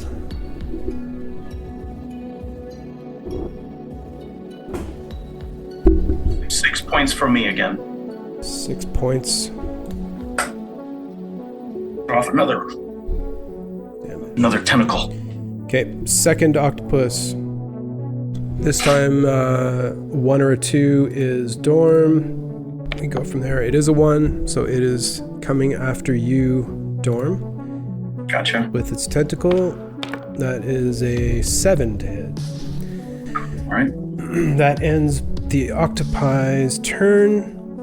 Glenda's gone. Medivh is gone. It is now Windwalker's turn. You are currently grappled. I am going to use my Speak with Animals ability to kind of try to influence the octopus to release me. Okay, give me a persuasion check, please. Schlee? Well played. It works. 18. Okay. All right. So Windwalker, with a roll of 18, you are able to convince this octopus that you would not be a tasty meal, and it releases you from its grapple. Okay. So I'm no longer grappled, right? That's correct. The conditioning is still on me. Now that's role playing right there. And I'm going to move to the portal in the corner. I know I may take an opportunity attack from the wee beastie there.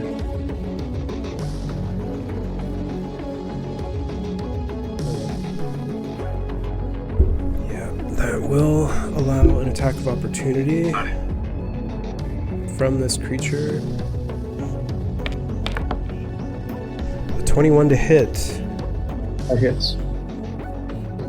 You're hit for 16 bludgeoning damage. And are once again grappled. That's the end of your turn, Windwalker? Yes, that is the end of my turn. Let me just check. So it was an action and a move. Yeah, the only bone. Yeah, I can't do that. So nope, that's it. That's the end of my turn. Okay. Putting these here. Oh, they did reactions. Okay, cool. All right. The first creature is going to go after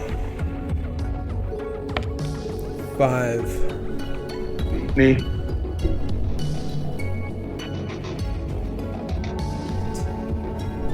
Actually, yeah, it's grappling you. All right. It is going to swim up, leaving Arlen's range, but he's paralyzed, and coming down to here.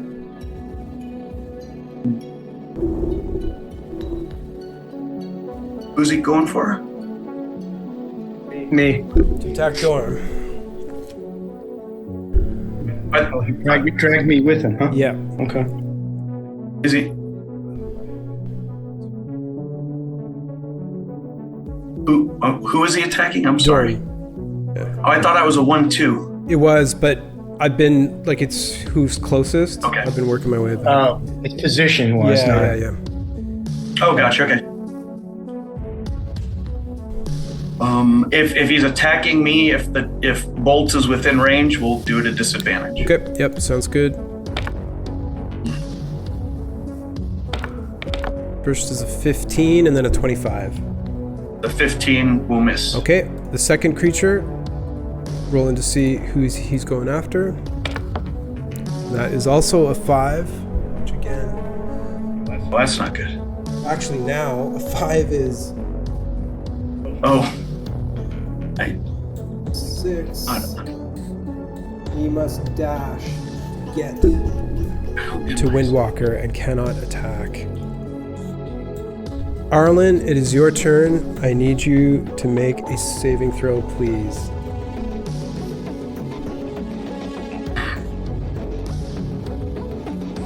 A 19. Nice job. You are no longer poisoned. I forgot that you were already grappled though, so you're over there as well. So you are Alright. grappled. That was your action.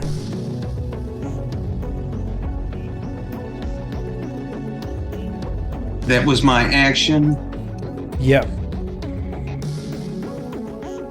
No, wait. Sorry, hold on.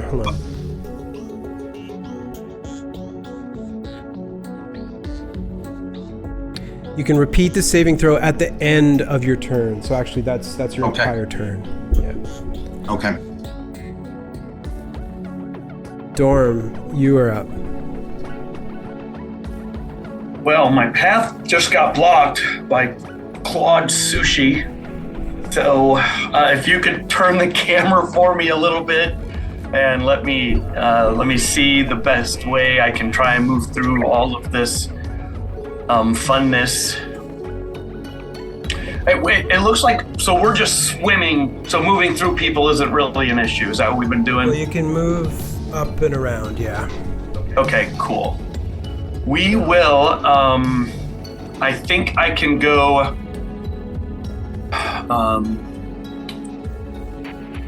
it would have to be 15 feet. Can keep turning it for me? We'll do one more time. Turn one more 90 degrees. I'm looking at how many squares I am away. Or if you could tell me how many squares I am away from the 2 closest doors. From the 2 closest. Okay. Yeah. 20 feet. 20 feet if I wanted to just jump through a door. And I would have to do a disengage and then go for it if I wanted to just jump out. You could try. If I had to move away from there, how many people would get attacks against me? I can't see it super clear, so that's why I'm asking. Yeah, it depends which way you go. If you're going for this door, I mean, there's 2 creatures in your path and 1 behind you. And so there'd be has any of them taken reaction attacks yet, or no?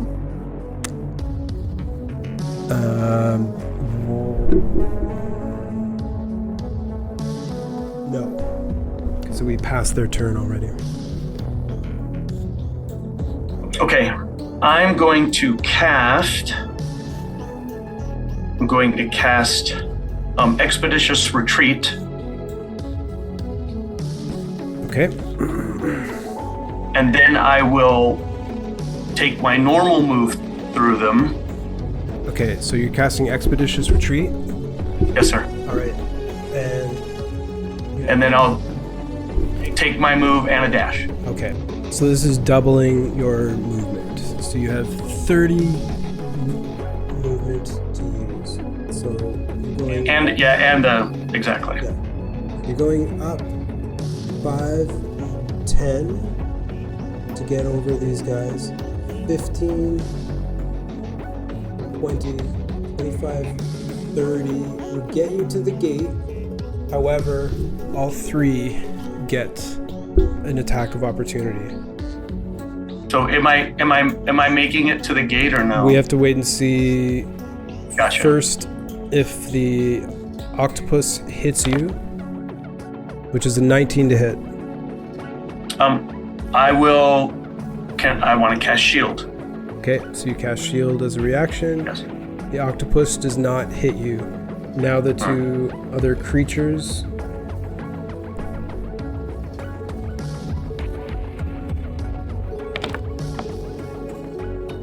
$17. No. And a 16. No. Great. So you make it to the portal and disappear. Does that portal disappear? It does, yep. Thank you. And this is now the start of round 5. Actually, it's the octopus's turn. There are 2 of you left. First octopus is going against Arlen.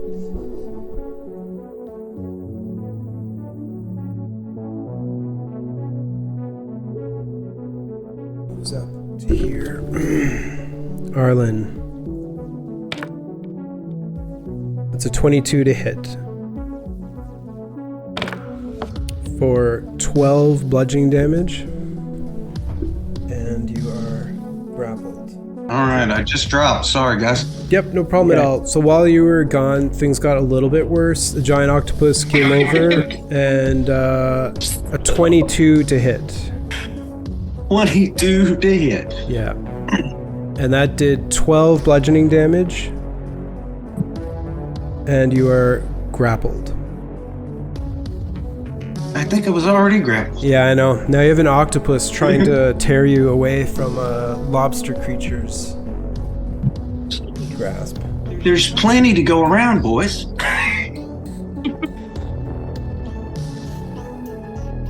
right, let me get back. All right, how much damage did you say? 12. Okay. Now the second octopus. Another 4. It too has its sight set on Arlen. 20, 25, 30. Enough to get in range. To try to hit with a tentacle. If the die would move, I'd be able to see that it's a 16 to hit, Arlen.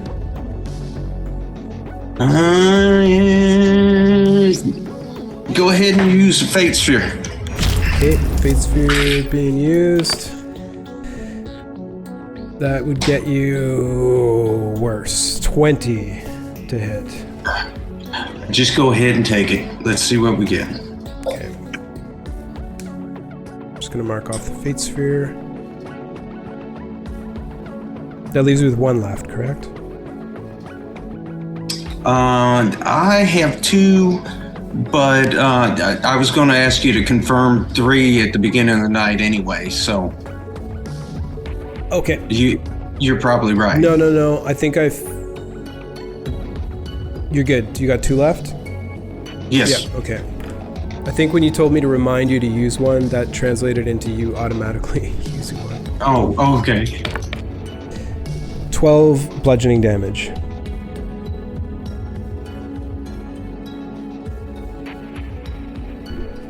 All right. So I had lagged out of that too. So, all right. I am at, well, I'm still standing. Okay. This was a tough one. With that, we move to Windwalker. I am going to try and break this grapple.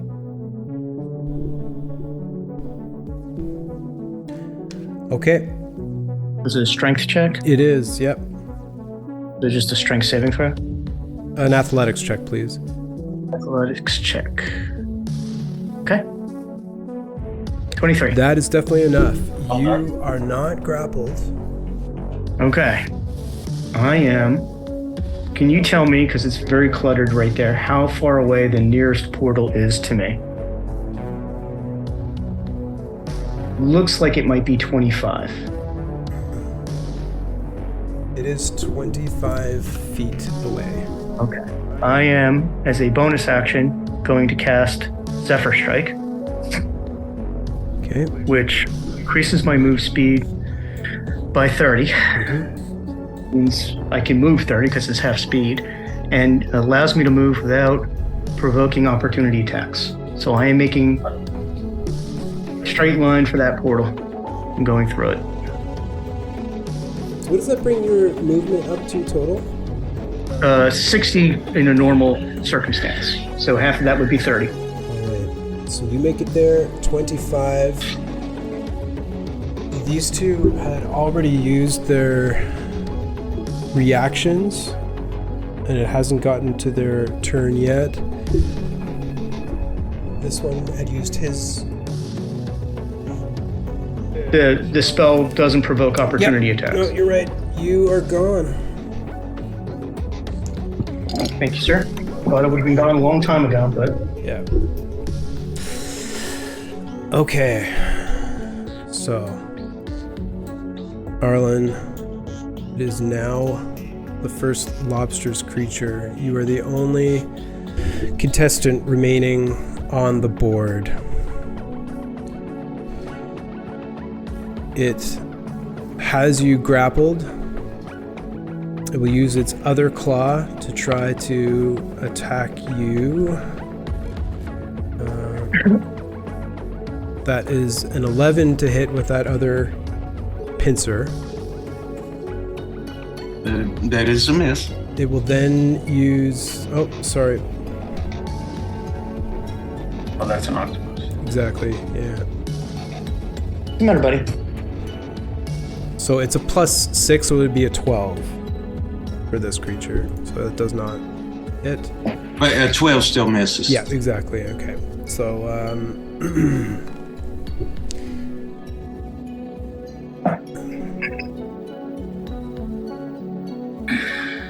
it will also use its tentacles. So having you grappled in one hand, it pulls you up to its tentacles. I need you to make a Constitution saving throw, please. Not those again. Ouch. Pardon me? Oh. A 4. Fate Sphere. Okay, go ahead and re-roll.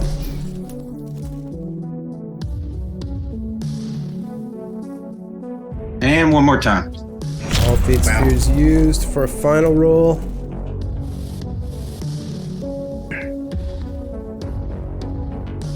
That's it.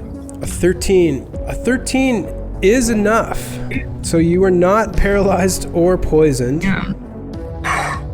The next creature, though, will take its movement to slide down into this space here. I'm just going to kick the key out of the way. Actually, going to be swimming 5 feet above the ground.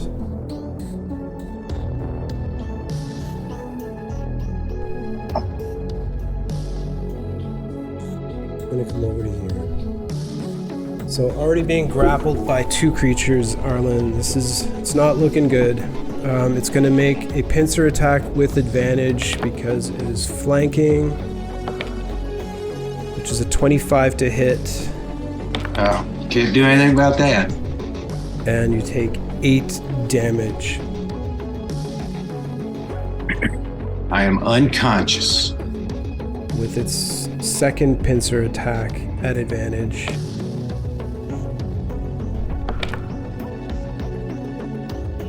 A 13 to hit. Well, I'm unconscious. Do I still have an arm class? Yeah, I think it automatically hits. Well, 13 doesn't hit if I still have an arm class. If I'm an object now. So it didn't hit. So that brings it. It didn't. I know it's ridiculous, but it didn't hit. It hit your armor. So go ahead and make a death save. 19 is a pass. However, the reason I was going through the rest of these motions was just to make sure you didn't roll a 20, Arlen, because then at the beginning of your turn, you would have been up with 1 hit point and maybe something would have happened. With that being the... it's not... It is now your turn. You did your roll. That's the end of your turn, which is the end of round 5. At the end of round 5, the remaining portal closes, and you are left on your own as the 4 creatures begin to devour you. I am sorry, Arlen, but you have died and have been eliminated from the Crucible of Fate. It was a pleasure. Glad you had fun, Todd. I know that this last one was a bit tedious. I had a lot of things to track, and I didn't even successfully track one of the things I wanted to, so I know that was tedious, guys. I apologize. But that is the end of Escape the Room. Yeah. Sorry, Todd. All right. No problem. We'll, Todd, it's Good effort, Todd. Bye, That was Todd. fun. Nice meeting you, man. All right. Nice meeting y'all. You guys have fun. okay. Somebody went. We'll catch you later, man. All right. Okay. See you on the Discord. Yeah, and I'll be in touch because we're probably going to start doing a after the fact live stream, just talking to people. So we'll catch you there too. All right, bub. Okay. Thanks very much. All right. See y'all. Yeah. Emerging out of the portals, soaking wet, back into the Fate's Hand Tavern, our 5 survivors are met with the grinning Tharamghoul, who welcomes you back. Well, you have survived. That is good to see. I knew right from the beginning this was going to be a tough one. A lot of elements working against you, but through your wit and cunning and skill, You have survived. I am sad to see Arlen go, but do not worry. We will take good care of his daughter down here. It is now time to conduct our last round of intermission actions. So we will roll to see who will go first. I'd like everybody to roll initiative, please. Anorak? 22. Okay, alright. I wonder who goes first. Alright, guys. I was the first one out of the portal for like 5 minutes. You've had a second to breathe. You're just like... You've been waiting around with your feet up. You guys finally come back. I'm sipping on a cocktail. You're wondering where the hell that came from. Where did you get it? I've tried this whole time. Demon's milk, remember? Demon's milk. It's just water from the tank that just kind of came back with me. I squeezed it out of my robe. I was parched. Delicious. Yeah. Okay, I'm going to put you guys into the waiting room, and Anorak is up first. So, Anorak, you made it out with ease, I would say. And maybe a bit of desperation. No, it's with water under the bridge, let's say. A healthy way to look at things. You're past the trauma now. No need to think about it any further. So for your last round of intermission actions, what would you like to do? Well, I do need to take a short rest to recover a couple used items. I believe I used all 4 hit points last time, but I would have regained 1 more, so I do have 1 hit die left. A 5th one for level 5? Yep. Okay, so I will rest my last hit die, because they don't reset after No, they'll reset between rounds. Yeah, Even though technically you're only supposed to get half of them back on a long rest, we'll between rounds you'll get Gotcha. So I will roll that last hit die. You got 4 back? Yeah. Right, and you get the rest of your abilities that you get with a short rest back. What would you like to do for your second intermission action? I'm going to cast Mage Armor. Any other spells you would like to cast? Could I cast a spell in the Fate's Hand Tavern? Mm-hmm. If so, I would need to know the outlay of the room. How big is it? How far apart is everybody? Do I know any of that information? Could I know any of that information by this interaction to cast this spell? Which spell are you trying to cast? Slow. Okay, and it affects how many creatures? Up to 6 of your choice in a 40-foot cube within range, and the range is 120 feet. Right. So I want to know how big or small the Fate's Hand Tavern is. Obviously, 120 feet is going to probably reach anywhere in the room, but could I group them together? Are we grouped together enough that this would make sense at this point? Yeah.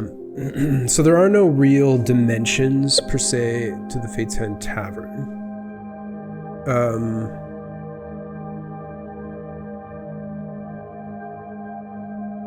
You're using it.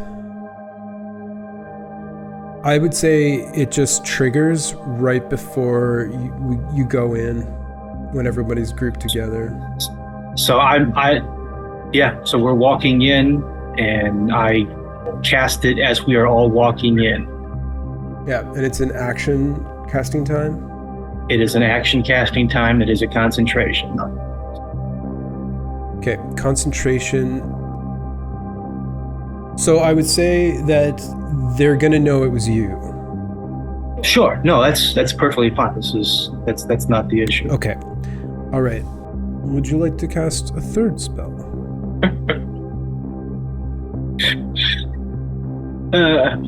Yes. Okay. I mean,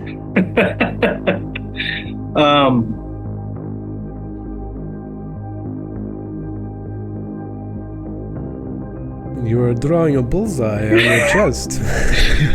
well, I am trying to end things in a very timely manner. Can I cast Fireball? No.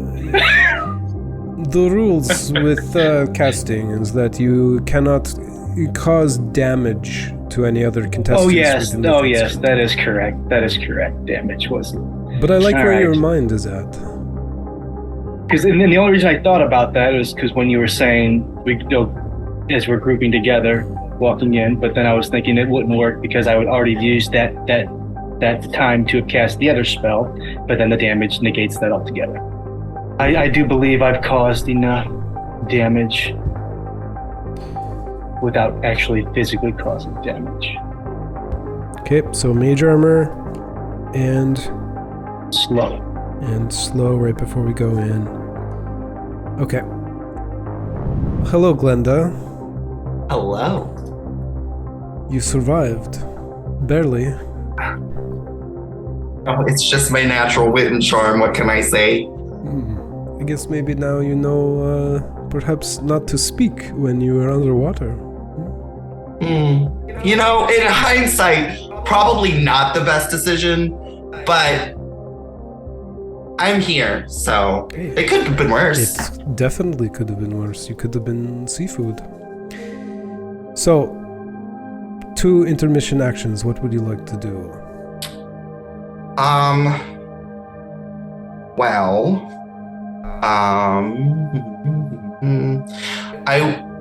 Is it possible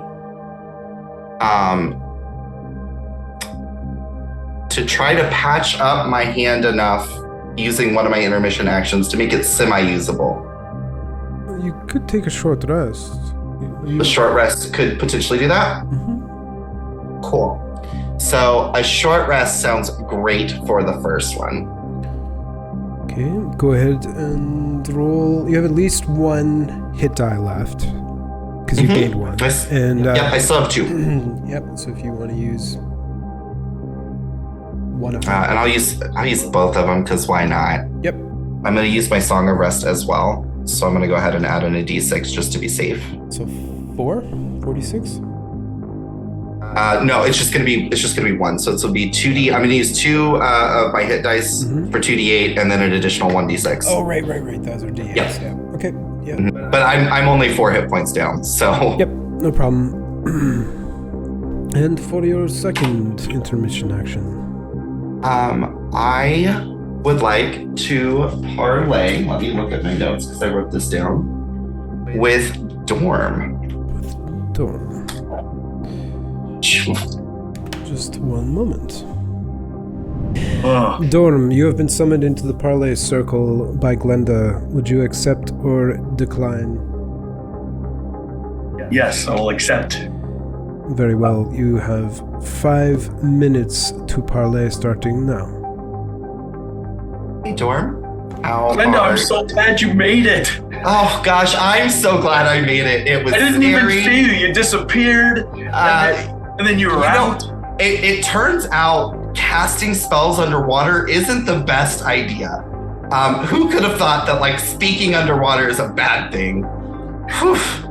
But how you doing, buddy? You still think this is all an illusion? Because I'm starting to have second thoughts. Watching him get ripped apart by aquatic creatures and turned to seafood was not pleasant. I'm worried. Oh, geez. I was about to ask what happened, but I guess that just answered my question. So, buddy, don't suppose you can do anything about my wrist, can you? It's a little wobbly. What do you need done? I don't know, just something that I can maybe use it. I don't I don't know. It's a little. I have a potion of healing that maybe that would help him. I don't know.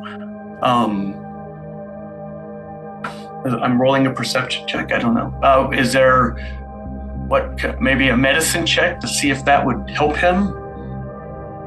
DM? Yeah, I'm just gonna pause the time here. Sure. Just one quick second here. Yeah, Dorm, can you just roll me a d20, please? Regular old d20? Yes. Yes, sir. And for you or for everybody? For me.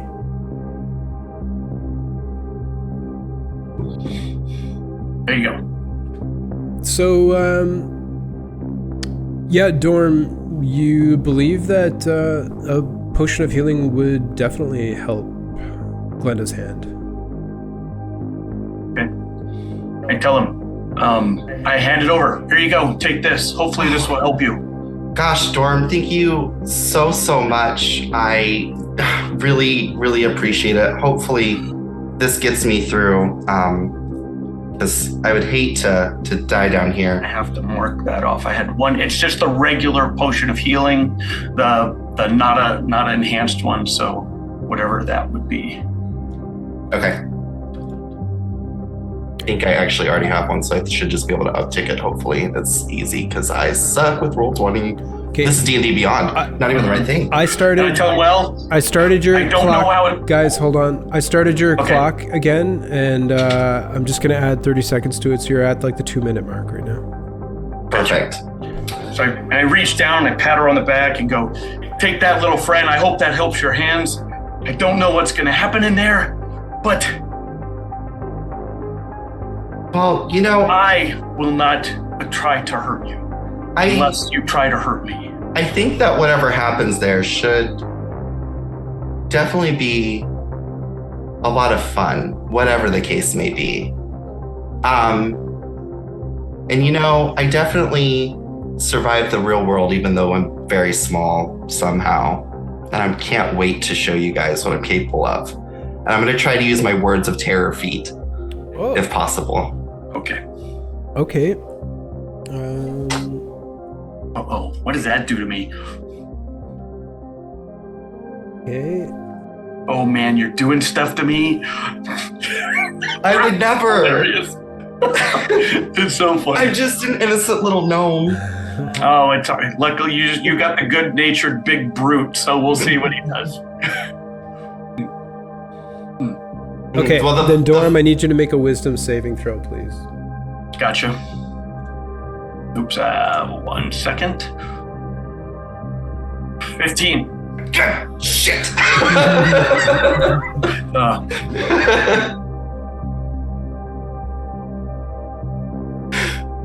You sure you can't just lower that? Just like 2. This guy's all about where the dice lie, and it'll be interesting now, because now he might be mad at you. Well, the great part of Words of Terror is that if the target succeeds, it is not aware you used this ability. Good call. All right, nothing I can do about However, it. I did use some very harsh words regardless. No. Oh, so there's some role playing or some element to it where you just talk trash to me and you were really intimidating. Essentially, that's what I was trying to do. Yeah, yes. But Dorm, you have no idea that she used an ability. But I do get the vibe that all of a sudden she was not friendly to me. She was just using strong language, but not necessarily at you. She was just saying that, she shouldn't be underestimated. Okay, all right. Or whatever words you used exactly. Yes, essentially. Okay, I'm restarting the clock. You have 2.5 minutes left. All right. So I clap her on the back and go, well, that's very cute of you. I'm sure you're going to be a beast in there. You look very strong and intimidating. I'm sure it's so muscly. Just look at all of these muscles that I definitely have hidden underneath. There's just so many of them. Everywhere. We will be fine together. I will take care of you as long as you take care of me. That's the way I see things. Of course. I've got your back. Don't worry about it. Where's my insight check? He was shifting his eyes and said that. Where's my insight check? Go ahead and give me an insight. I'm not even good at it. Oh, wait, I am good at it. A 15. Okay. Glenda, go ahead and roll a d20 and then just message me whether or not you were just trying to persuade or deceive. Okay. Yeah, and then just message me whether you were trying to persuade or deceive. Dorm, yeah, she seems totally legit. She's right there with you. Okay. Yeah. We will come through this together, little friend. Remember, only 3. This can't be real. This can't be real. Dorn, I want to hope with everything that you're right. Only time will tell. Even if it is, then I will swear to do as I said. You have my word. Very well. It seems that you are finished. I will put you back in the waiting room and we will carry on. Greetings, Windwalker. Greetings. So, you survived the little fish tank. Like that wasn't... Yes, I survived your little pets. Wasn't too bad. You have 2 intermission actions. What would you like to do? Initially, a short rest. Short rest. How many hit dice do you have left? Just 1 that I gained from gaining a level. 1d10. Go ahead. So 7, and I believe it's a d10 plus 1. That is correct, so 8 more points. And for your second intermission action? Does using a potion count as an intermission action? I don't think I've ever had anyone ask to use a potion during intermission. I just have a heal potion. I can do it as a bonus. I would say during your short rest, you could drink a potion. It's just contributing to you recovering hit points, so I'm going to make that ruling. All right, so I will roll that. That is potion of healing. Another 8. And I will take that off my sheet. Healing, delete. And now I would like to do, for my second action, I would like to parlay with Dorm if he's willing. Right, I will bring Dorm in. Dorm, you have been summoned into the parlay circle by Windwalker. Do you accept or refuse? I do. Which one? Hello, Dorm. Which one? Windwalker, my friend. I'm so glad you are not fish food. Yeah, the same I could say for you. That was very close. I still can't believe poor Malkin was ripped apart and eaten by sushi. Arlen. Payback. Arlen. Yes, Arwen. I wanted to speak with you because I feel that you and I are of a like mind, and I thought that we could form a pact of cooperation against the others. Against all of them?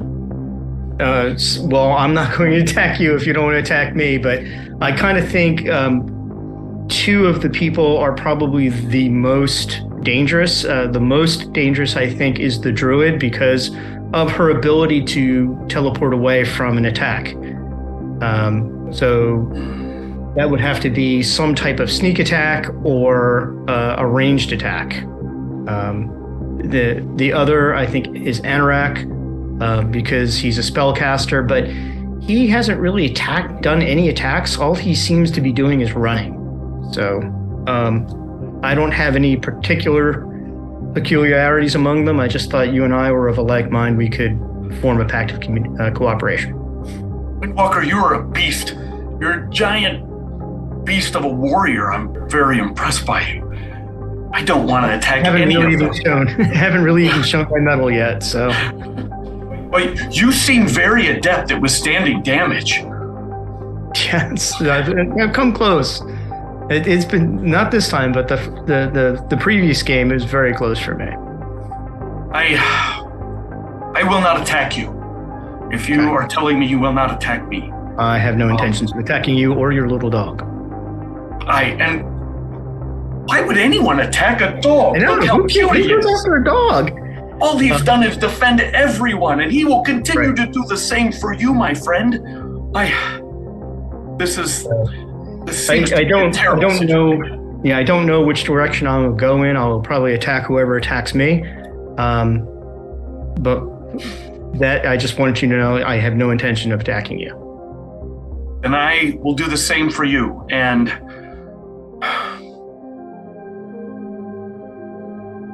hopefully something will happen and there will be a way we can get through this. Yes. If it appears otherwise, then know that as long as you don't try to harm me, you will be safe from my axes and faithful bolts. Understood. Same here. I wish you well, and hopefully we will all wake in a real tavern where there's real beer together soon. I hope so. Cheers to you, my friend. Bon chance. I think we are a good match, regardless. Well, I'll have your back. And I will protect your front. Very well, gentlemen. You seem to have formed an agreement. Are you finished your parley? I have. We have, evil beast. That cuts a little deep. Did I offend the illusion? No, I don't care at all what you think of me, Dorm. That's good. I don't care what I think of you either. Okay, Windwalker, this concludes your intermission action. We will see you in a moment. Dorm, it is your turn. What would you like to do for your intermission actions? First, I will do a short rest. And I guess we might as well just burn all the dice here, correct? No need to hold anything back at this point. Yeah, I don't need to roll. He'll be at max. I can just use them all if you... Okay. Unless you want me. No, I trust you. And then... For gameplay-wise, you're allowing us to cast spells on ourselves as we walk in that don't take an action, right? As an intermission action, you can cast spells on yourself. Okay. So any other spells that I want to cast, I can't do that as I walk in, or we can? So the walking in thing is people do that as they walk in, but it still uses the cast spell or use ability intermission action.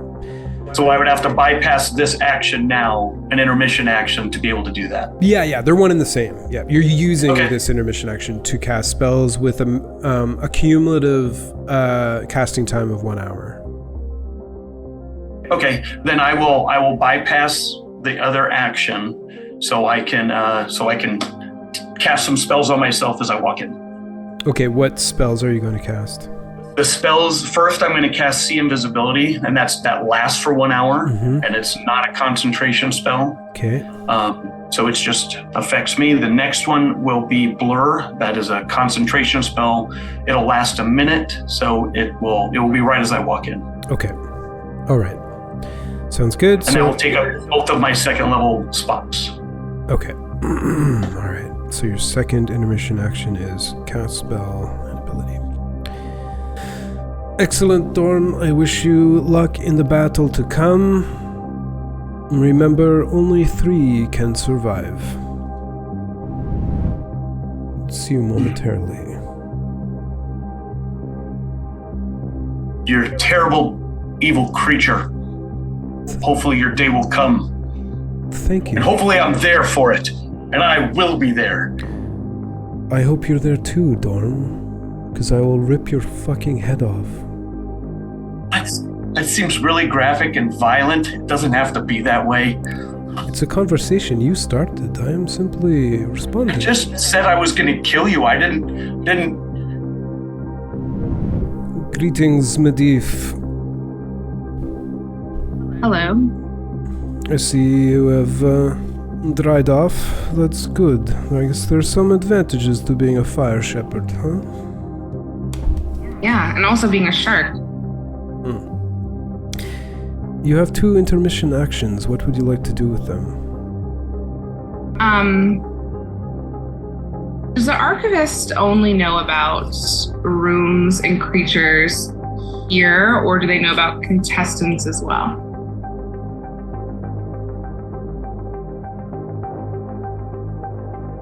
That's a really good question.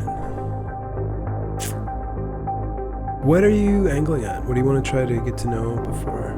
I would like to convince Dorm that I am his master.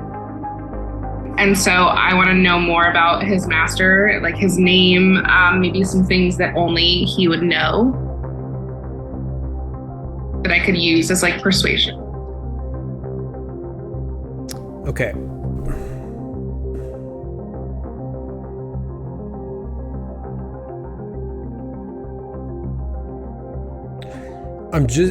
So I think game-wise, it would be okay to play that and play it out. Okay. My worry is that Charles is just playing a character, and I don't know if it would be. I don't want to put him in a position because I know he's very dedicated to his role play. Yeah. So I do feel a little bit crummy about it. Because I think he'd follow through. And I wouldn't do it to make him like hurt himself, but more so to try to angle that I should be spared and protected. Okay, so the problem that I have right now is that... Yeah, no, I'm just gonna say the archivist doesn't know about the players, because I'd have to go back to Charles, he'd have to give me his backstory, and then like... Okay. Depending on the battle, yeah. Okay. So, yeah. I can still do that with what I have though, right? Like what I do now? Yeah, you could try and deceive him if you want.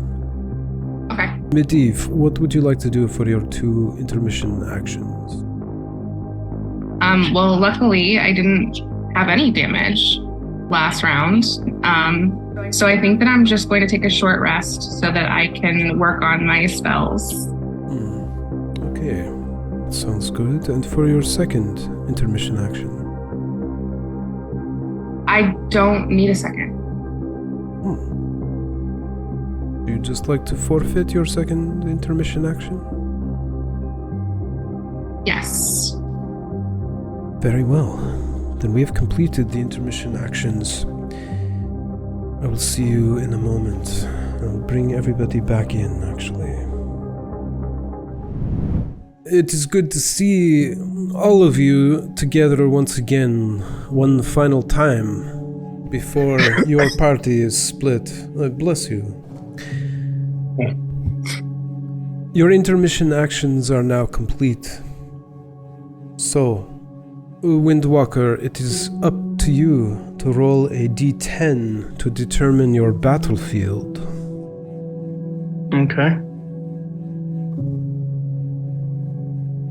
10. 10. Excellent. A very scenic place to have Mortal Kombat. I hope that you all enjoy the view. If you'd please follow me, we will get underway. And he turns to go back to the gated gallery once again, and as the doors open, in the split the party column, you see a reddish glow making its way to the front. However, when it gets to you, it is shadow and dark fog once again. Only 3 of you will be returning from this place. The other 2 I will not see again. It was nice having met you all. Take care. He just motions and looks towards the portal. Enric cuts you off and he starts walking towards the portal. I'll start this. At this point, I need everyone to give me a wisdom saving throw, please.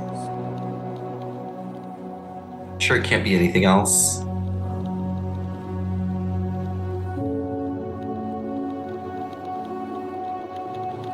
Let's see. Well, that's not good. No. That's not good at all.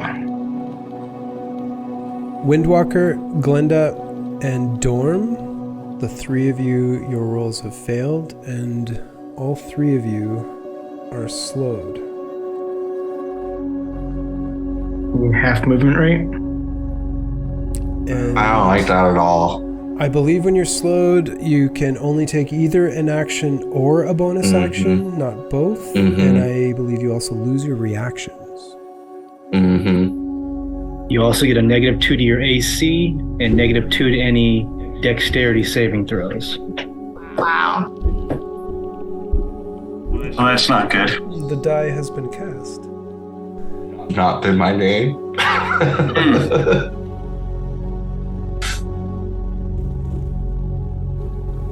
And then if a creature attempts to cast the spell and the casting time is 1 action, they roll a d20, and on an 11 or higher, the spell doesn't take effect until the creature's next turn.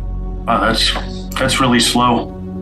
And the creature must use its action on that turn to complete the spell.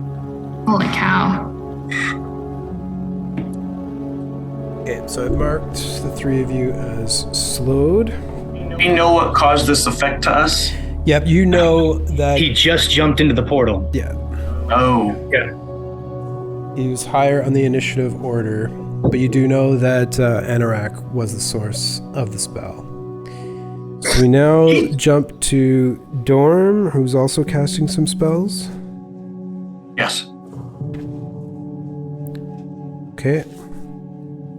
Can you just describe the effect of your second one, please? My image blurs, and it's hard to focus on me.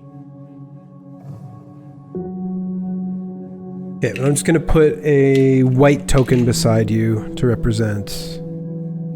Where? Should we be able to see the map right now? No, not yet. No. Okay.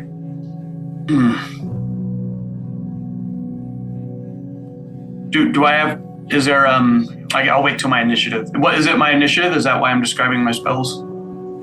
It's not your initiative in the actual combat, it's just going through the portal. Gotcha. Yeah.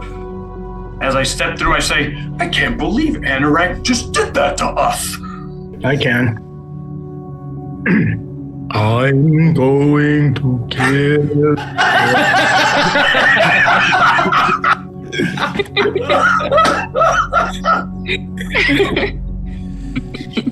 Okay, I'm just checking. I checked that. And... Oh, and you know what? I have to, I need to roll for bolts as well. I'm sorry. For what? I need to roll for bolts. He's independent of me. Oh, for initiative, you mean? For his save. He has to. Oh, the spell would yeah. affect him too as well. Okay, yeah. Go ahead. Also, maybe a 13. I don't know if he gets my +1. What's the +1 for? I just did mine, so it does a 13 still make it? 13 does not. 13. Okay. And, hey, go ahead and go through everybody else. I'll keep looking to make sure what his stat is for that. Okay, I need everybody to roll initiative, please. Glenda, Anorak, Dorm, Medivh, Windwalker. After a quick double check, bolts failed. Okay, so bolts is slowed as well. As you all step through the portal, everything goes black. The hands continuously pulling you towards an unknown destination. You begin to smell sulfur, ash, smoke, The air becomes thick to breathe, hurts the back of your throat. As you emerge from the portal and you take in the sights around you, you find yourselves on top of a very, like a hilltop, but its sides it's a very gradual slope down the sides of this hilltop. There appears to be an altar at the very top and a circle of pillars around it. So, atop of this hill, with the air thick with ash and dust, you can see and hear volcanoes erupting in the distance, and the valley that lies at the bottom of this hilltop filling with lava at a rate of 10 feet per 6 seconds, 10 feet per round. As you're all standing there with your backs against these walls of some sort of ancient structure with pillars in the center and then an altar in the dead center, the lava is currently just outside of the walls around you, moving at a rate of 10 feet per round. And that is where we will begin Split the Party, with Glenda up first. Okay. So, I can't tell which one I am. No, this is you. Okay, cool. And then where? Oh gosh, in my notes. Where is Arlen in response to me? Arlen's gone. You mean Anorak? Oh, sorry. Yes, that one. I'm a jerk. The other end. He's at the bottom of a fish tank, man. Oh, jeez. Wow. How to rub it in. Even with my notes in my hand, I'm just like... Okay, so straight across from you, across the altar, is where Anorak is. Oh, well, that is a bunch of crap. Okay. I don't like this slow. I think the first thing I'm going to try to do is go ahead and try to cast invisibility on myself again. Okay, so you begin casting invisibility. Mm-hmm. And because you are slowed, it has a casting... That slow is wicked. That is crazy. Casting time of 1 action, so it would complete on your next turn. Well, no, I think there's a roll involved. He rolls a d20. Okay, yep. Give me your on an roll. 11 or higher, the spell doesn't take effect. You stupid die. Excellent roll. And then who's on either side of me? Sorry. You have Medivh and Dorm. Cool.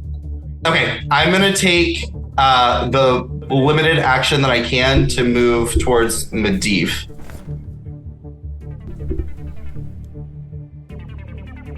One, 2, 3. Half movement? Half movement. Okay. You got it. So you'll get 3 squares this time, 2 next, then 3, then 2 while you're slowed. Okay. And then because I'm slowed, I don't know if I can really speak at all, but I'm gonna try to whisper it so nobody else hears that it didn't work. Okay. That's it for your turn? That's it for my turn. All right, Anorak. As everyone starts seeing things around, Anorak goes ahead and calls the Blade song, and so we hear a beautiful, sweet melody play through, and Anorak envisions everyone just being entranced by this magical, beautiful sound that he is now playing. But that Blade song adds to my AC and other benefits, also give me 10 more movement speed. So as you're all confused as to where this music is coming from in the midst of this chaos, Anorak instantly shoots up 80 feet in the air, flying overhead.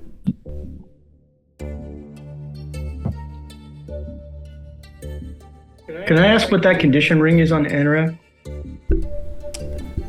Yep, so it's concentration.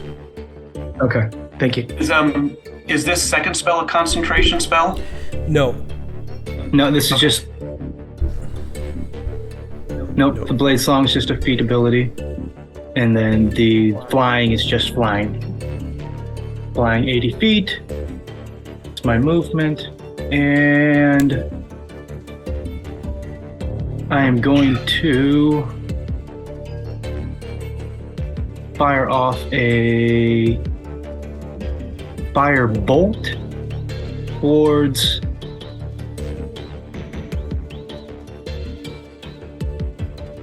Windwalker. A 9 to hit. your firebolt sails wide. And then last action is a shot with a hand crossbow, which is a 18 to hit. Hand crossbow at this distance would be a disadvantage, though, if I'm not mistaken. I believe the range is what, 20, 25? Yep, it's 30 and 120. Okay, yeah, disadvantage. Go ahead and roll again. 12.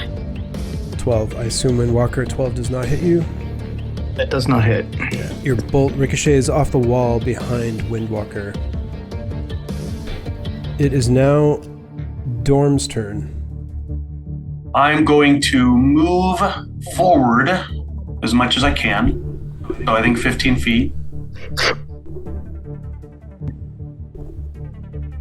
And where's this lava coming in? It's coming in from the outside edges? Everywhere, from all directions, all around you. Gotcha. I will, I yell up to Medivh, I'm very disappointed in you! Why are you yelling at Medivh? Or I'm sorry. What did I do?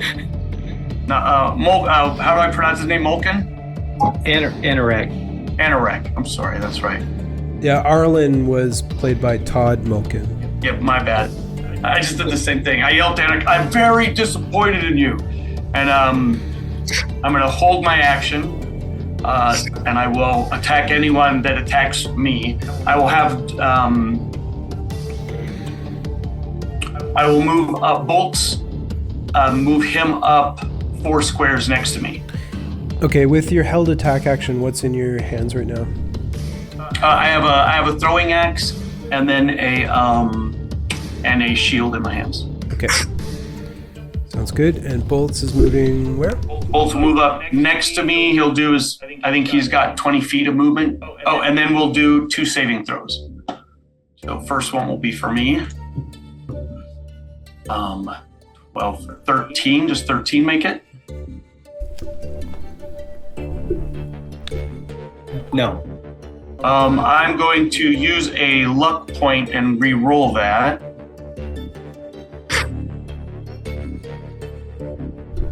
That will also fail. Then I will roll for bolts as well. He will get a 16. Okay. So bolts will be clear of that. Bolts is no longer slowed. Can we retcon and let Chad roll his? I should have made note that he should have gotten that.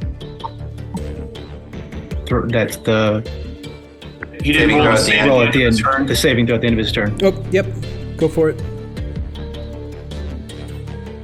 You piece of poop. Language. All right, Dorn, does that conclude your turn? It does. Medivh. In our passing, I feel like I would have noticed whether or not Anorak is, like, what kind of shielding or armor he's wearing. True or false? By spending time with him. Yeah. And is that armor made of metal? No. No. Okay. The only thing you see is padded leather pants. Okay. Then I am going to use Scorching Ray towards. Where am I at right now? You are currently here. Oh, okay, and he's probably, he's way further than I thought he was. So I'm gonna move up. Blaine, move up 20 feet. 1, 2, 3, 4. And then would you say that that's within 120 feet? I can't really tell. Yeah, he's 80 feet in the air and 40 from he's 80 feet away. Okay, so then I'm going to cast Scorching Ray. Oof. First one misses. Go ahead and roll your second. She gets 3, right? Yep. Second one misses as well. Third. 25. Bam! As the Scorching Ray comes flying at Anorak, you see an invisible shield cast up in front of him, causing that Scorching Ray to miss. Okay. Jeez. Okay, so you've moved and then your action. What was that? I just said so you've moved a bit and used your action. Okay. And as a bonus action, I want to conjure KD back. My little fox, my little wildfire spirit. Okay. Right here or anywhere else around you? Can you put him behind me? One square? Perfect. And that's it for Medivh. And yeah, that's going to be the end of my turn. Windwalker, you are up. I'm going to move because I'm half movement speed. Am I correct that I can move? Hey, never mind. Sorry, go ahead. Am I correct that I can move half my movement speed and still take an action or bonus action? Yes. Right. I'm gonna move towards that altar 15 feet, and for my action, I'm gonna throw a hand axe at Anorak. That attack is also at disadvantage, right? Hand axe, what, yes. 25 feet? Disadvantage. Roll it. That's a miss. Thus ends my turn. Okay. Oh, wait. Saving throw. Yep, saving throw. And it was wisdom, correct? Yep. Correct. Nope. All right, so at the end of round 1, the lair action, if you will, of this scene, the lava continues to flow forward at a rate of 10 feet, and it is now right at the pillars. So, Glenda, being slowed, can you still make dexterity saving throws, or are they at disadvantage? The -2 penalty to them, but you can't take a reaction. So if this is a reaction to that, then no, it's a reaction is a type of action. Yeah, it's not a reaction. It's just a saving throw. Dex saving throw. Okay. A 12. 10. Yeah, -2. 10. A 10 is not enough. As you take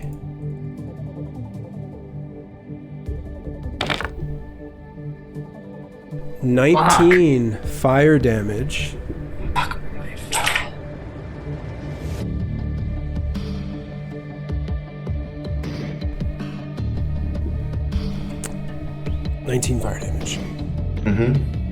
That's it. Got it. But you are standing in the lava now. Top of the second, it is Glenda's turn. Okay. Well, my invisibility goes off for my action. So that's cool, I guess. You're now invisible? I'm gonna take 2 steps forward and not be able to outpace this lava. This is just gonna be my life.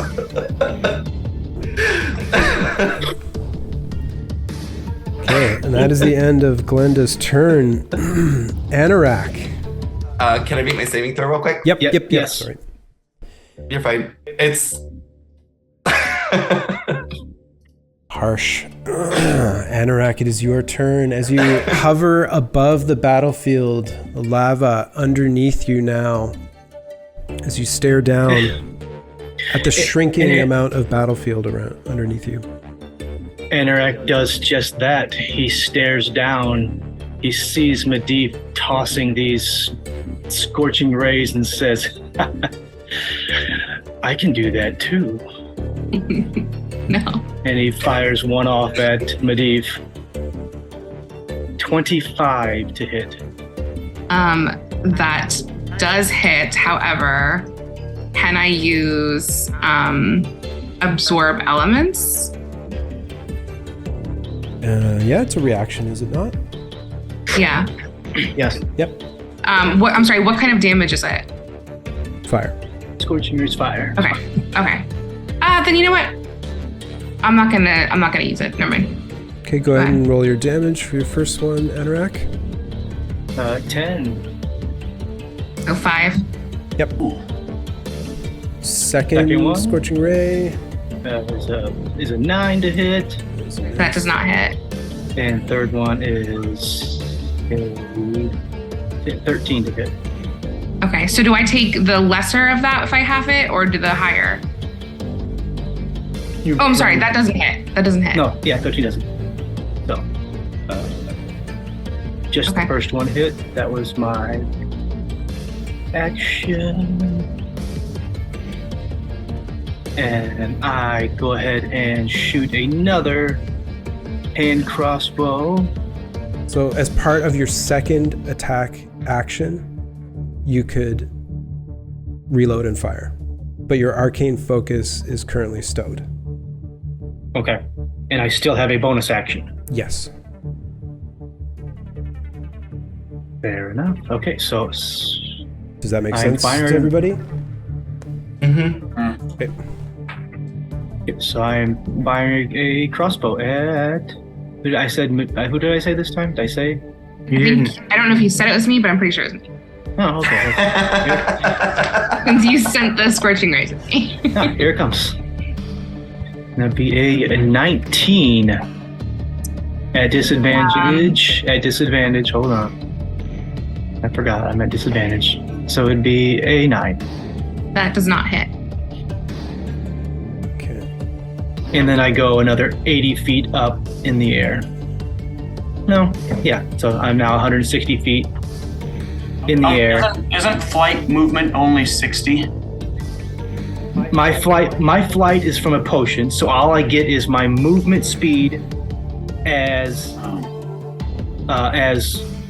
my flight distance, which my movement speed is 40 because the Blade Song gives me 10, and then I have a potion of speed, which gives me the haste action, which doubles my movement speed. So I have a movement speed of 80. Okay, so you fly up to 160. It is now Dorm's turn. I'm going to move up onto the pedestal. If that give me any height. 1, 2. I will continue to hold my action until someone attacks me, and I'll move the dog up next to me. I'll move Bolts up next to me. I can't reach the one person that's attacked me so far. Okay. And I will roll a saving throw. There we go. No longer slow. All right. Yahoo. Removed. So you're now back to full speed. Medivh. I'm going to cast Moonbeam and I'm going to put it. Which one am I? I'm sorry, I can't see me. You're this one here. Okay, I'm gonna put that moonbeam 6 spaces to my left and 3 spaces up. So like basically right at the corner, the tip of that. Yeah, it's 5-foot radius and it's 40 feet high. Did you say here? Yeah, that's perfect. Okay. And then And moonbeam concentration? Yes, it is a concentration. And then I'm going to move. You said that place in front of us that is like it's lifted off the ground, correct? Yeah, it's like a raised altar. Okay, so then I'm going to use my movement to get onto that. And as my bonus action, I'm going to ready KD to teleport us if anyone attacks us. Okay, and so you're moving KD up beside you? Yes, please. Okay. And you have, as a bonus action, told her to teleport if anyone attacks you. Correct. Okay. That is the end of Medivh's turn. Windwalker. Quick question. These columns that are around us, are they only that tall or they extend up indefinitely? They are that tall. So I could, I'm thinking to myself, can I scale that to get some height over the lava? Yeah, you could try. Oh my god. No, I don't think so. I won't have much mobility, so I'm going to take my movement to get onto the altar and avoid the moonbeam as much as possible. That's the end of my movement, I believe. Yep. And I can take my only other hand axe and I'm going to throw it at Anorak. He is well beyond the maximum range. Well beyond he's like 160 now, right? Yeah. All right, so I am then, instead of taking an action, going to take a bonus action and rage. Okay. Okay, bonus action rage with no action being taken. Correct. And then I'm going to do my saving throw again. Wisdom saving throw, right? Correct. That's not good. Ooh, man, that slow is devastating. All right, that is the end of round 2. At this point, the lava continues in, this time inside.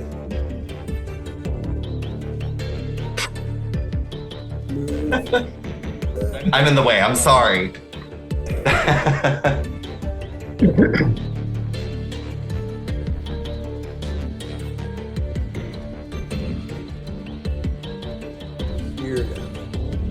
The outside of that is all lava, so if you're standing on it, you're okay.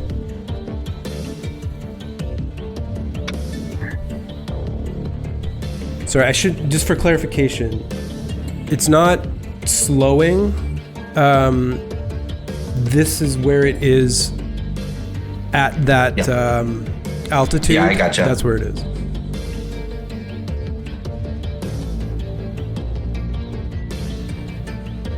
But it is like right on your heels. And it's your turn, Glenn. Yeah.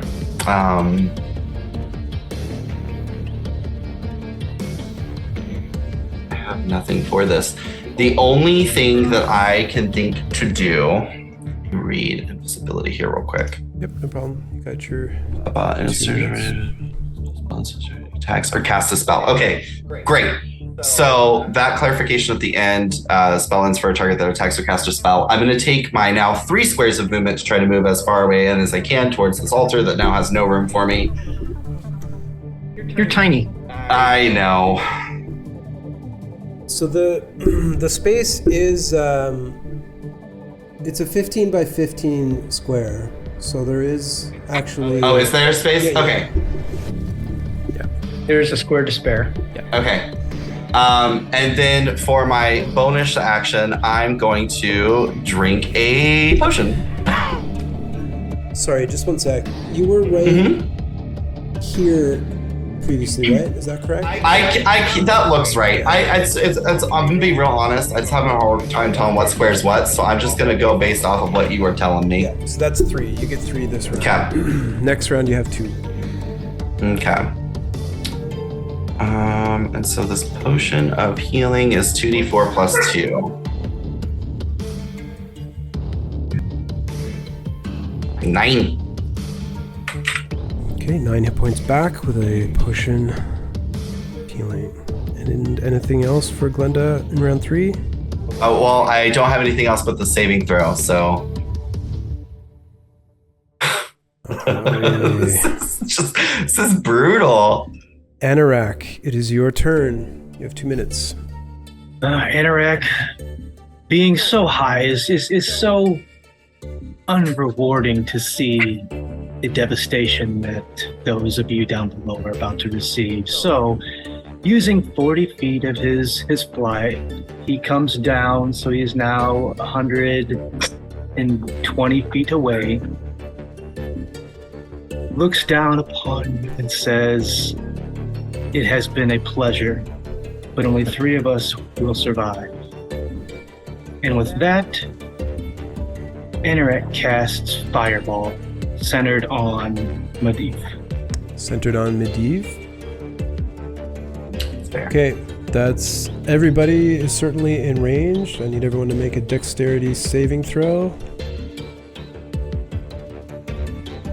Windwalker passes. Glenda fails. Medivh fails. And... It's our DC. 14. So I'm going to use my reaction to cast Resist Elements. Okay. You can absorb elements. I'm sorry, absorb elements. So I'll still take half, or I'll still get resistance. All right. So Windwalker with a pass, you take 13 fire. Okay. So I will also take Glenda with a fail, you have 27 fire. Medivh with a fail, you're resistant, so you take 13. And then Dorm with a 13, you fail. And I'm sorry, am I able to use my my reaction of teleportation? How big of a... The 20-foot sphere. Darn it! Centered on you. Never mind then. Yeah. Oh, shoot. Yeah. You can only teleport 15. He knew that coming in. And then Dorm, yeah, so 27, but you can use your reaction to cast your spell. I need to roll for concentration. Yep. All right, I also have another reaction that I will use. Dorm also needs to roll for concentration. I just did. I remembered as well. That will be a pass. Okay. I definitely didn't. It's fine. If I could roll above a 10 at some point, I'd be happy. But it's all right. So Glenda is visible, but still slow. Fireball expended. Does that end Anorak's turn? Can I react with my Hellish Rebuke? Yep. What's the range on Hellish Rebuke? Oh, shoot. Didn't think of that. Disregard. It's 60 feet. I'll tell you what, if I survive, I'm changing a few things.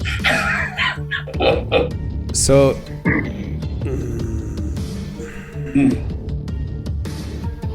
I mean, I can still use a spellcast slot for that since I said I was using it. Yeah, I gotta stay strict. Yeah, no, that makes sense. All right, does that end Anorak's turn? I'm gonna go back up another 40. Oh no, I'm 120. So yeah, I go back up 40 feet. So I'm now still 160 feet up. All right, Dorm. You look around at your singed companions. Hatred likely brewing for the wizard flying high above, out of your reach. You will pay! Yeah. With the lava steadily coming towards you, your options are limited. They are.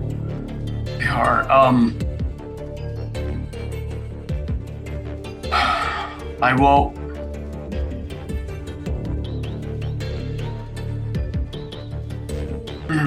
I will hold for one more turn because I made deals that I will stay true to. Very noble. But you will pay. Again, the mage hand floats with a single finger raised. Mm-hmm. Okay. And I'll hold my action to attack anyone that, again, we'll see if this survives through turn 4. We'll see. Like, this is turn 3 for me, so. Medivh, it is your turn. All right. I am going to cast Summon Beast. And I'm going to choose air. Why isn't that going?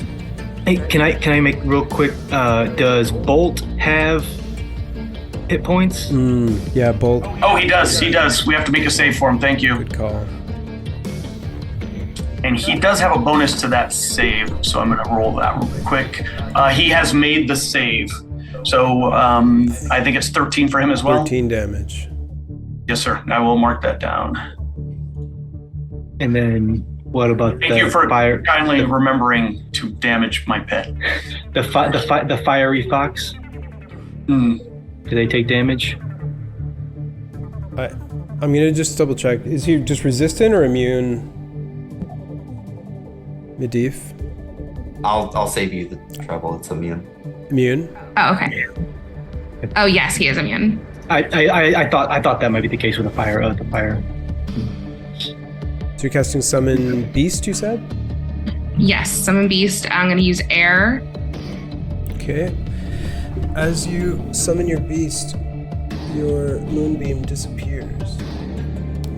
Where would you like your beast to appear? Same place the moonbeam was. Okay. And then that's my action, and then the beast goes immediately after me, and it's going to pick me up because his strength is 18, and I believe that the carrying weight is times 15, and take me on top of one of the pillars.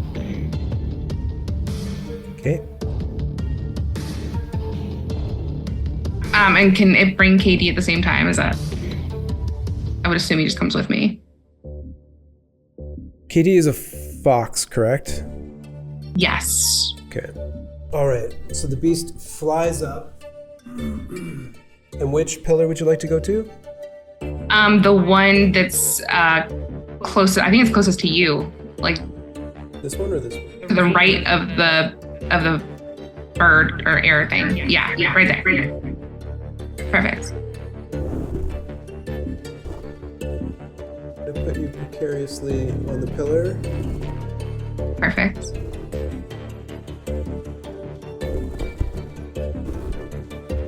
You and Katie beside you. Now, these pillars are 20 feet high, so 20 feet elevation for you. Okay, and I'm sorry, what does that mean for me as far as... Just so you know that you're 20 feet in the air. Okay, got it. Yeah. Okay, cool.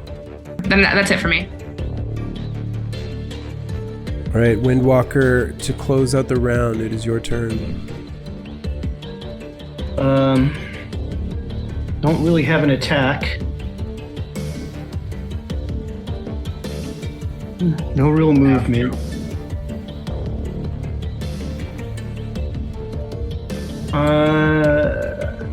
How far away is the nearest pillar from me? The nearest pillar to you is 15 feet away. Yeah, and I'd have to go just barely reach the lava, so I'm not going to do anything except take my saving throw. And then maybe next round I can try and scale a pillar. So. Okay. On saving throw, right? Wisdom. No, wisdom. Please. No. Still slowed. So that is the end of round 3. And with that, the lava continues to move in.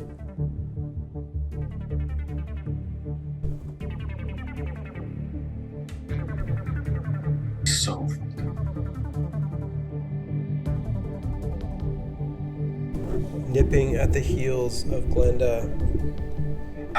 It's okay, I'm not long for this world anyway. And it is the top of the 4th. Glenda, it is your turn. The only thing that I can attempt to do is to cast Nether's Mischief in a 20-foot cube where it's catching the people in front of me. Okay, so the altar itself is a 15-foot cube, so yeah, it gets everyone in front of you. So fill a 20-foot cube you see within range with Fey and Draconic magic. Roll on the Mischievous Surge table. Chaos. I love it. You got it. A 1. So that is the smell of apple pie fills the air, and each creature in the cube must succeed on a wisdom saving throw or become charmed. All right. You do need to. I do need to roll the D20 too. It may not even work. We'll see. The only time I roll high is for this booty. There you go. It takes effect. Okay, so that means Dorm and Windwalker. It was a wisdom save, you said? Wisdom saving throw. DC 14. Dorm failed, Bolts made it. And I rolled a 5 on a wisdom save. Okay, so you are all charmed by Glenda. A nice, apple pie smell fills your nostrils. It's just like your mama makes it. I'm gonna just roll your save for the slow. Oh yeah, I'm gonna move as far in as I can, but I don't think it's gonna make a difference. And then the wisdom save is 5. Alright, so you're still slowed. You are dead center of the 15-foot cube. Exactly as I'd like to go out. All right, that ends Glenda's turn. It is now Anorak's turn. Man, Anorak is he tires of this charade. So again, he drops down 40 feet to be within 120 feet. And he aims at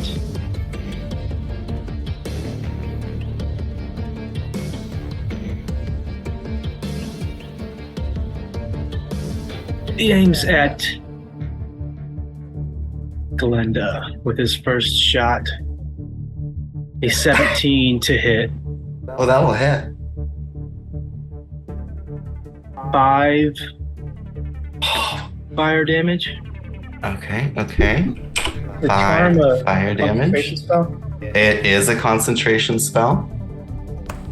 But 13, it's still there, baby. You're still smelling that sweet apple pie.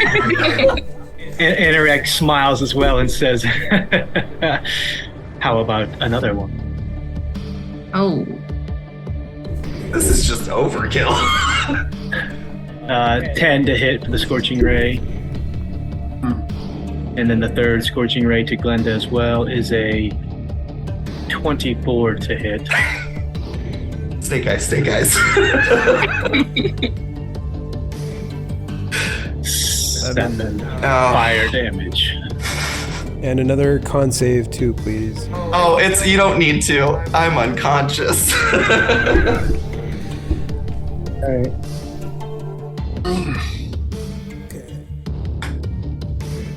And with that, Anorak hovers another 40 feet, again, to be 160 feet. Straight up. All right, Dorm, it is your turn. Dorm's looking around. The reality of what's happening is suddenly very real. He's seeing people fall, and he's seeing the lava coming around him. And he's especially seeing someone up there that needs to die. And he says, I'm sorry, but in order for me to live,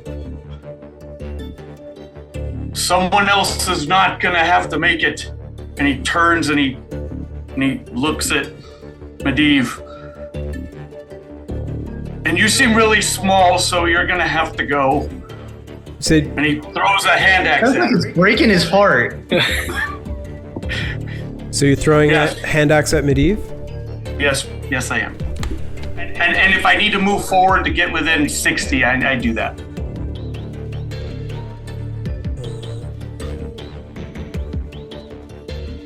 She's 35 feet away. Okay. So I am, that will not be a disadvantage or anything for me anymore with a new feat I have recently acquired. Okay. Go ahead and make your attack. So he will attack.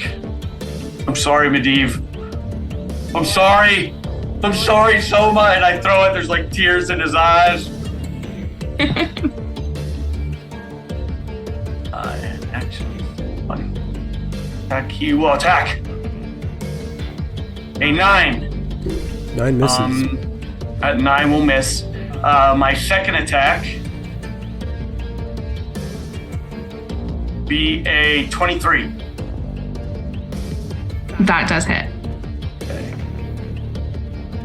You will take 6 points of slashing damage. Okie dokie. And Bolt barks furiously. I'm not mad at you, Bolt. Alright, with that... I'm really sorry. As I'm throwing... That concludes... You seem like a nice person. Dorm's turn. Medivh. Okay.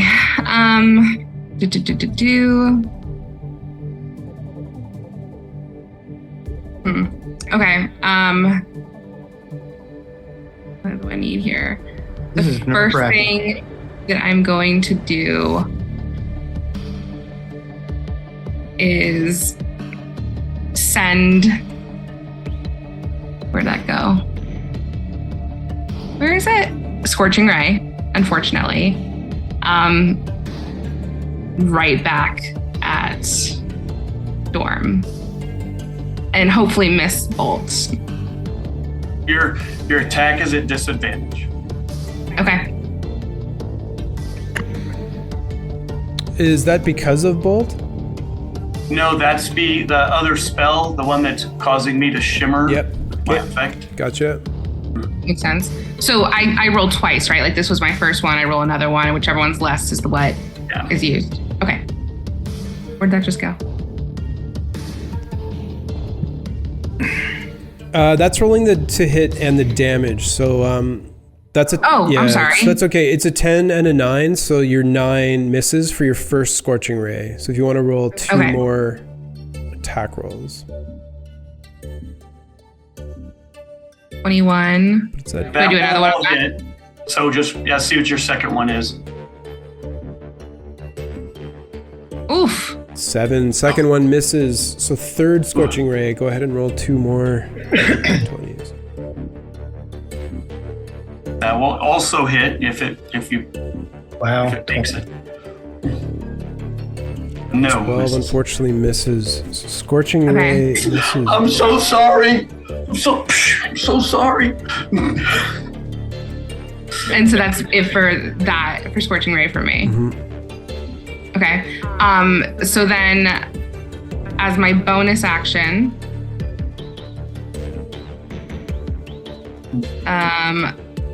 KD is going to do Flame Seed, which is within 60 feet of one target I can see. Hey, buddy. At Dorm as well.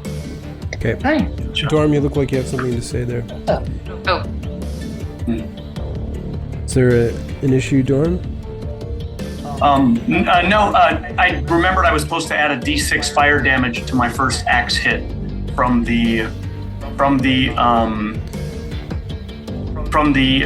absorb elements. Okay. You know what? It says a melee attack, so cancel it. Okay. Never mind. All right. Sounds good. All right. Keep going. Sorry, Medivh. Thank you for checking. No, that's okay. And then my beast, my air beast, is going to fly down and pick up the unconscious body of Linda. Okay. And then bring it. I don't know if he has the... He's just going to fly back up in the air because I don't think he has the capacity to make it to another...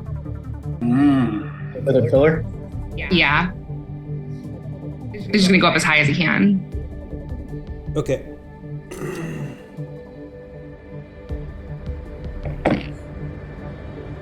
Straight up? Yep. Alright, so 35 feet in the air.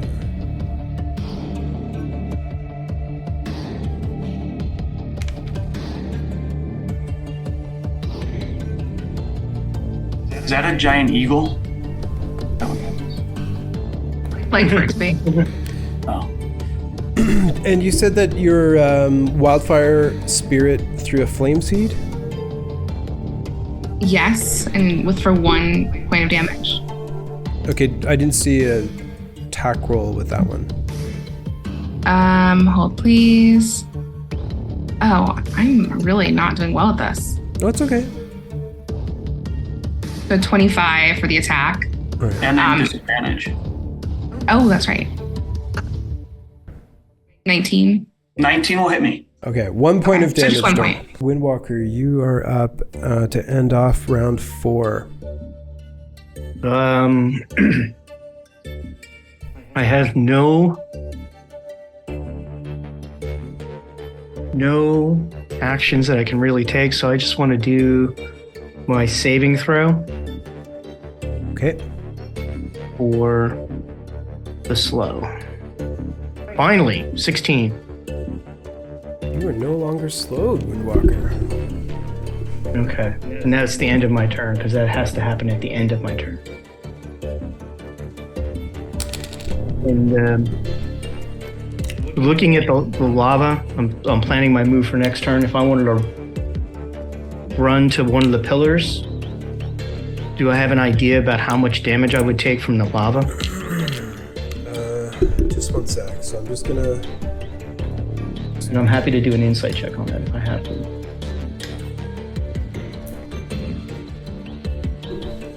That's just to represent. It's all the way around the 15-foot cube now. Okay. How high is that 15-foot cube?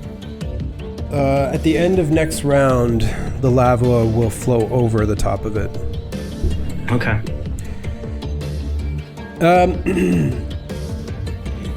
Just give me an intelligence check. It's a very meta question that I won't really be able to answer properly, but Okay. just give me an intelligence check. Or perception. Sorry, or perception. Oh, I'll do perception. 22. 22. A lot. Okay. It's It's like, that's what I wanted to get. Like, do I have a sense I could survive it? That's all. Not specifically the damage. yeah. Every step you take will be a significant amount of damage. Okay. Yeah. All right, we're at the top. Glenda, I need you to make a death saving throw, please. I would love to.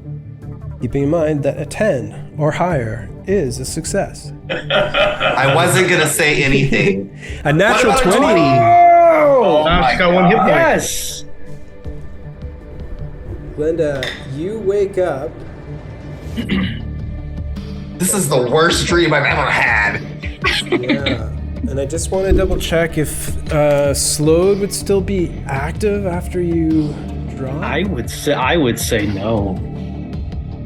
You know what? I hate to do this, but I'm gonna use a fate sphere and make him re-roll it. All right.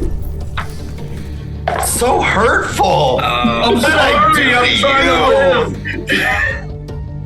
Oh my Jesus. I'm just trying to stop us from having to deal with the rules question. Okay, Dorm uses a fate sphere. Okay. Glenda, Come on. Well, it's a success. I'll take it. Yeah. okay. But But you're not up. I don't care. Okay. So that is one success, Glenda. Anorak, it is your turn. Anorak again flies down another 40 feet to be within 120 and fires off a magic missile at Medivh. Magic missile. All right. Go ahead and roll the damage for your 3 darts, please. So do you want me to roll all 3, or do you just take the 1? I like rolling for each one. Let's do it. There's 1, and there's 2, and 3.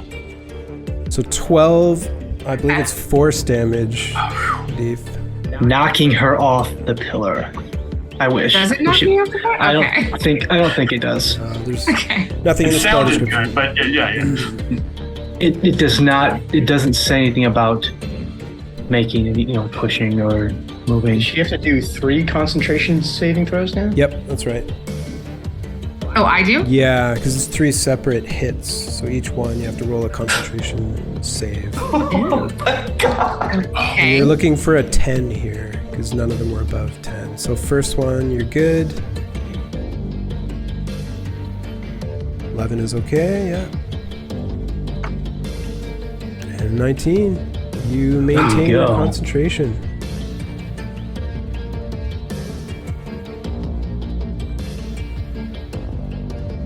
Anything else for Anorak? He goes back up his 40 feet, so he is now still 180 feet, hovering above everyone. Dorm. How far away is Medivh from me? 35 feet? And is there enough room where I can step down 5 feet so I can be 30 feet away without being in the lava? The lava is completely encircling the platform. You can move forward. Because I thought, you said it was before it was outside the ring. I just want to go up 5 feet if I can. Yeah. And then I'll step back again. But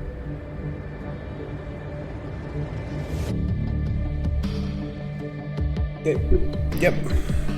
all right, I'm going to lash out at Medivh with a thorn whip. And I'm so sorry. I'm really sorry. It's been really pleasant. And I missed. Miss, and then you step back.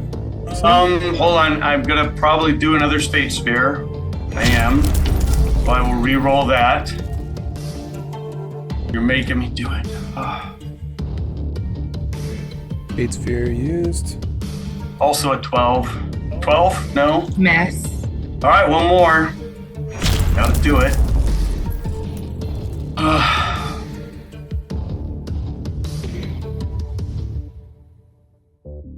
There it is. Okay, it's just not meant to be. Oh, you know what? Last one. You used them. You just burned 4 spears out of me, girl. Good job. Jeez. Well, I think I'm dead here if I can't get to you. So, good job. It's been fun. And the fate says, 13. That does not hit, unfortunately. Good job. Well, That's fine. And I step back towards the middle of the pillar.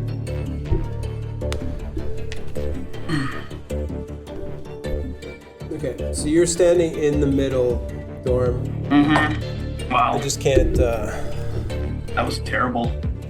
I can't put you there. Gotcha. And your pet, Bolts.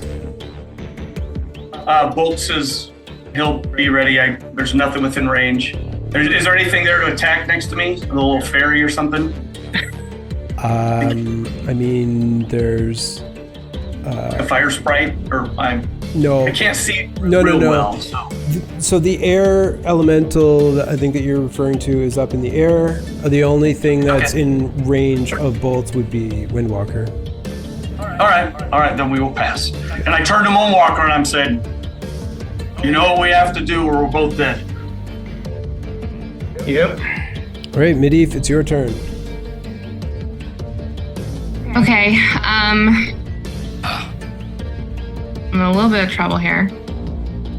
Wow. I'm gonna cast Cure Wounds on myself. Okay. Okay. And then I am going to use my bonus action of Flame Seed towards Windwalker. Okay, go ahead and make your attack roll, please. That was 10. Does that hit? No. Okay. And then that's going to be the end of my turn, but my air spirit is going to fly Glenda to one of the closest pillars. Okay, can you just re-roll your attack? I think it was set to self, so I don't have it on... It's weird because I saw it too. Yeah, I see think it. the rest of us saw it, but for whatever reason you didn't. Oh, I didn't see it it. must be a delay. Okay, I'm just gonna hit refresh and see if that... But I will collaborate a 10 if that helps. Yeah. Okay, all right, just want to make sure someone saw it. Oh, there it is now. I can see it now. Okay, so that misses Windwalker, and then your air spirit brings Glenda 60 feet over to this pillar. Yeah, that's fine. So I'm just gonna put you here, but she does lay you down on top of the pillar. You are on the pillar. All right. Does that conclude your turn, Medivh? Yes, that's the end of my turn. All right. Windwalker, you're up. I am going to attack Medivh with my hand axe. I know it's at disadvantage. Okay. Go ahead and make your attack roll, please. 13 to hit. That does not hit. So that hand axe is gone.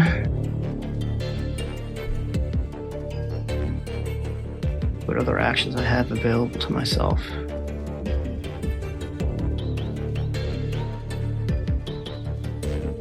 Bonus actions. No, there's nothing else I can do. I'm just going to move to the center of the platform. Well, currently, Dorm is in the center of the platform. I'm going to... Well, let's stay where I'm at then. All right. Moved it because the air elemental was in the way. That is the end of round 5. The lava rises up over the altar and begins to burn Windwalker and Dorm, although it hits Windwalker first, as Dorm is in the center. So Windwalker, you take 16 fire damage. Okay.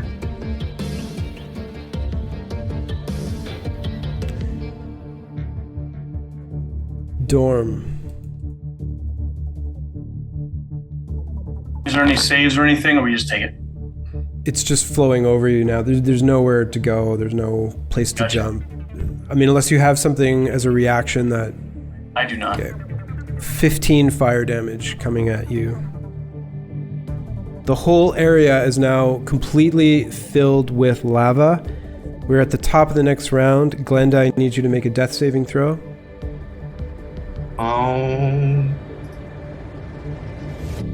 Oh, I have to click. I have to actually click. 14 is another success. It is now Anorak's turn. Anorak will, seeing the devastation about to unfold down below with the two still trapped onto the pillar, he salutes them and thanks them for their sacrifice.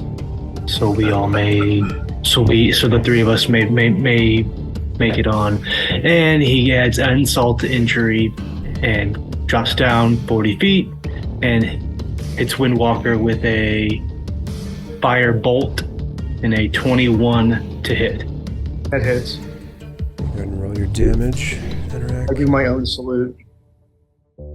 8 fire damage. Okay. Anything else for Anorak? And just because I'm able to, I shoot the crossbow at disadvantage. 19 to hit and natural 1. Oh, it's a 7, sorry. So 10 to hit, so miss the crossbow. And then I go back up 40 feet, be 160 feet away, above the ground. Wow. Dorm, it's your turn. As the lava is rising up your legs to your knees at this point. I will move my, so I'm already, I'm taking that damage already, is that, or I took it when it hit me, right? You take it at the end of the round. Okay. I'm gonna move towards Glinda again. Or not Glinda, towards I'll move towards Medivh again. And I will, how beat up does she look? Is there a range, or I guess we can't tell? Give me a perception check. All right.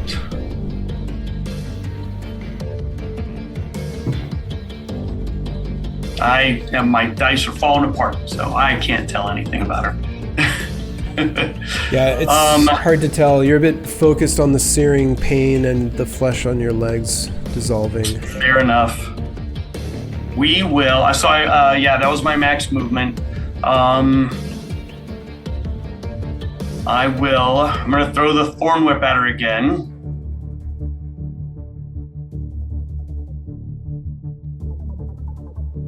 Ah, 17. 17 to hit. I'm gonna use a Fate Sphere. Am I re-rolling then?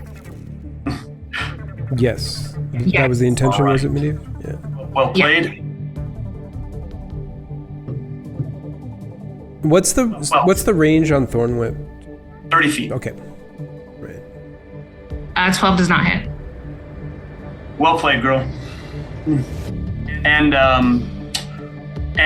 bolts will move forward as well, as much as you can to get near the base of the pillar near me. Actually, he should probably take damage too, so we didn't roll for his damage.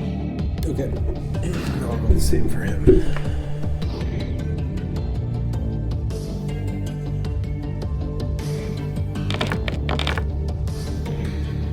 $15 damage.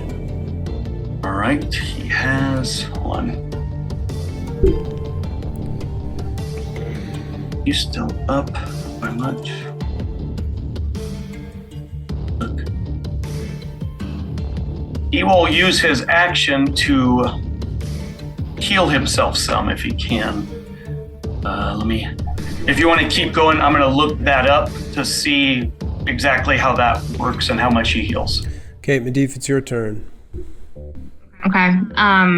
She's gonna look down at the two guys in the lava, a single tear, and say, "I'm sorry." And she's gonna cast Flaming Sphere.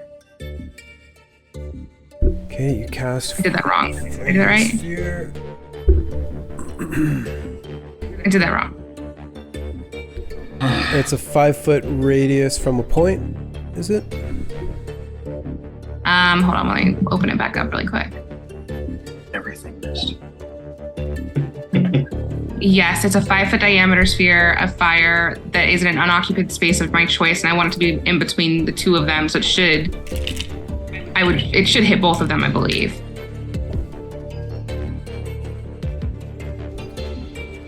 Make it black since everything else is red.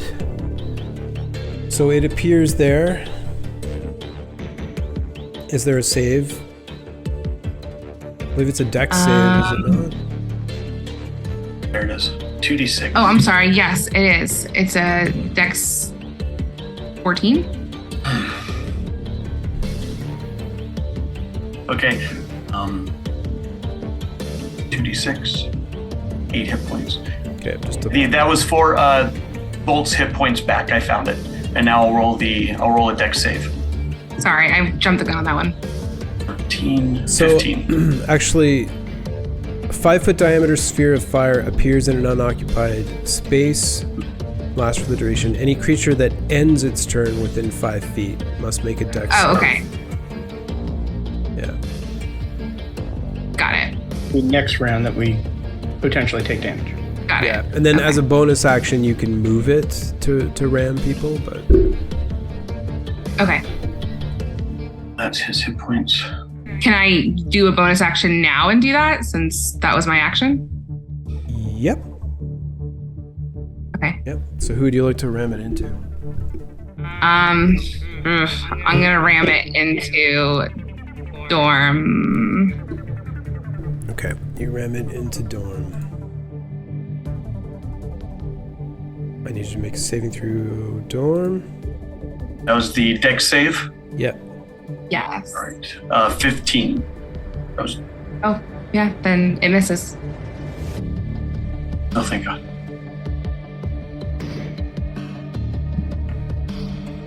And features. Is that it for Medivh?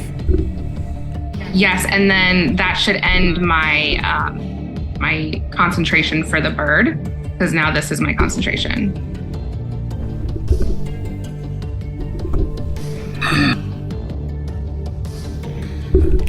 Disappears. Windwalker. Gotta understand combination of action and movement here. If I cast a spell, now I'm just gonna do it. I'm casting bonus action Zephyr Strike. Okay. Cast. And then that increases my movement speed by 30. So my movement speed is 60. Yep. And I am making a run for that pillar. I know it's 15 feet to the pillar. I'm not sure if the lava is rough terrain. But I'm going to make a run for the pillar and try to scale it as high as much. And try to get to the top. Okay, yeah. It's definitely difficult terrain, but you get to it using 20 feet of movement. Give me an athletics check to climb up it. It's a very old pillar with lots of cracks in it. 13. All right, you begin to scale up out of the lava, clinging to it, the pillar, for dear life. It's still quite hot, and I'd say that you've gotten 10 feet up the pillar. Okay. Yeah, 20 feet. Difficult terrain. So that's with your Zephyr. Yeah. Yes, that's bonus action and movement. And because I cast Zephyr Strike as a bonus action, I can't cast another spell, right? Yeah, it would have to be a cantrip. Yeah. Yeah, I don't have that. So that ends my turn. All right. That ends the round. Dorm, you're still in the lava. You and Bolts both take an additional 14 fire damage. Gotcha. Bolt disappears beneath the waves. All right, we're at the top. Glenda, I need you to make a death saving throw, please. Shit. That's one fail. Anorak, it is your turn. Anorak says... And a wisdom. And yeah, that's not good. So that gets rid of your concentration. Yes, sir.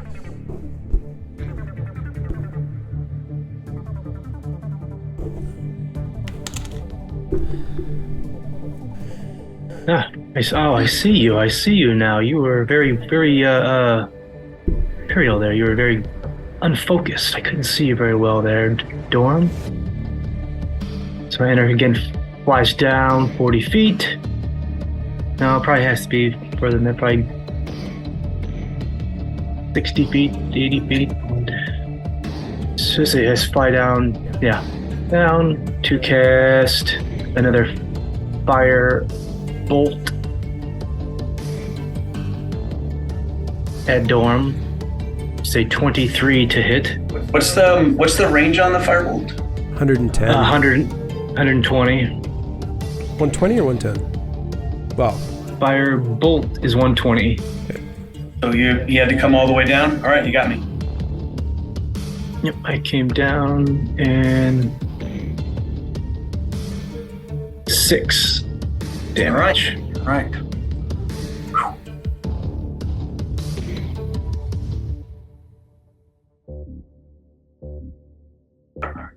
Anything else for Enric? I'm sorry, my friend. You are not! Friend. It hurts so much! Fire is not your friend. No, it's not today. Dorm, it is your turn. I am gonna run to the pillar and try and climb up it. Quickly. Leave me alone. Okay, give me an athletics check, please, Dorm. No, I'm scrambling at the bottom of the pillar, and it's not working very well. Yeah, it does not meet the minimum DC to begin climbing up. Medivh, it's your turn. Okay, I am going to look down at Windwalker and use poison spray. So you need to make a Constitution saving throw. Okay. 13. That does not. It hits, so that doesn't save you, unfortunately. What is your DC, Medivh? Hold on 1 second. Sorry, let me go back to that really quick. That was a 14 on. Okay, gotcha. So 4 poison damage? Yeah. And then let me see, what am I? And then KD is going to hit with Flame Seed again.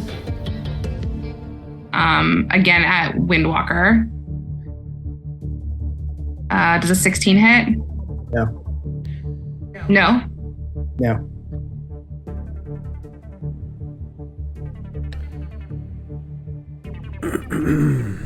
Alright, so I believe that's the end of Medivh's turn. Yes.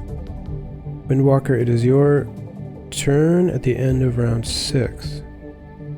I'm climbing the rest of the way up this pillar. Okay, give me an athletics check. Get up there, man. 16. That is enough to let you climb the rest of the way up to the I'm gonna use a Fate Sphere. Oh, I'm sorry.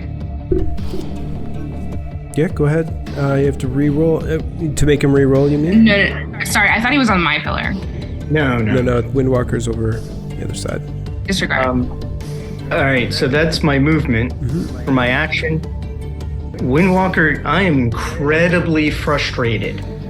And whether it is effective or not, I want to take my Warhammer out and spin around and wail it at Medivh, trying to knock her off that pillar. Okay. I believe Warhammer... I know it's not a ranged weapon. Yep. So it's at disadvantage, but go ahead and make your attack. Okay. Just incredibly frustrated. Yep. Yeah, this turned into a fight that I did not see coming. Yeah, right? Same. Yeah. And I believe the Eyes of Truth and Thermgul thought that you would turn on one another to save yourself the searing, burning pain. It's an 11. 11 It does not hit. Not hit. That's my movement, my action. I don't have bonus actions left. Nor do you have a warhammer, as it melts into the. I can't believe you didn't carry like 4 or 5 hand axes. All right. I'm really sorry I gave up my bow. Dorm. Oh, I'm feeling the same way. 15 fire damage to Dorm. All right, Dorm goes down. Okay, Dorm is down. Yes, sir. It disappears under the lava. I'm floating on it. Not yet. Sinking into the lava. Which means one more person must fall before the game comes to an end. We are at the top of round 7 now. Glenda, I need you to make a death saving throw. I don't want to now that I have this one failure. No. That's 2 failures for Glenda. Oh, jeez. 2 successes and 2 failures for Glenda. Anorak, it is your turn. See, Anorak came down last time, but he didn't go back up, so he is only 120 feet away. So he decides to... I can't get close enough, darn it. I was going to do something else, but I guess what I do is what I do. Another firebolt. Okay.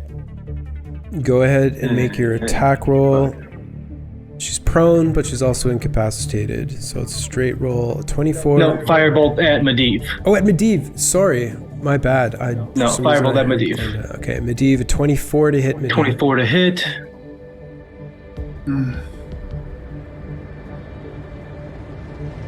Sorry, Chad. That was not me projecting. It's okay. 5 points of fire damage. Quick question. What's the range on poison spray? Because I wasn't on the same column as Medivh. She may have thought I was. You're muted there, Kelly. Oh, sorry. I did think you were actually, and it's 10 feet. Oh, it's 10? Okay. Then, yeah, let's negate that damage to... I think it was 4 points. Yeah. We'll negate that damage to Windwalker. Thank you. All right, so Anorak hits 5 fire damage. Yep, 5 fire damage at Medivh. And yeah, he stays at 120 feet. Dorm, that is 2 death fails, taking damage. Medivh, it's your turn.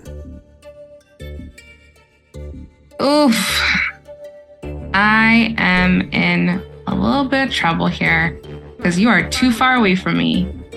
So I am going to use Cure Wounds on myself. Okay, Cure Wounds. Keep her alive.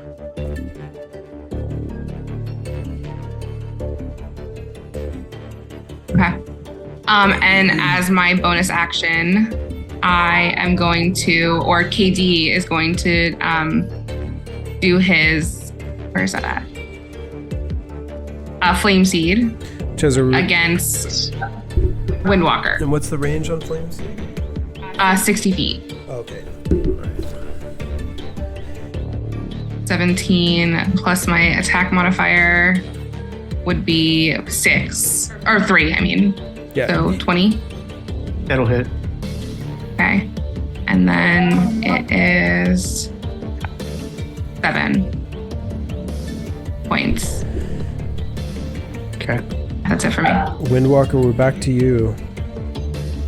I'm going to take out my 50 feet of rope and try and lasso Medivh and pull her off the platform. Okay. All right. Yeah. I'm grasping at straws. If you say I can't do it, I can't do it. It's fine. You really need to carry more weapons, bro. I did. I threw them all away. Here, you want some of mine? They've been super useful. Okay, so I'll say this round you tie off your lasso.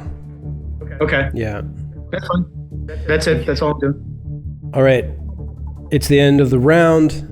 Dorm, you take another 2, which unfortunately ends Dorm's life as you are consumed by the lava.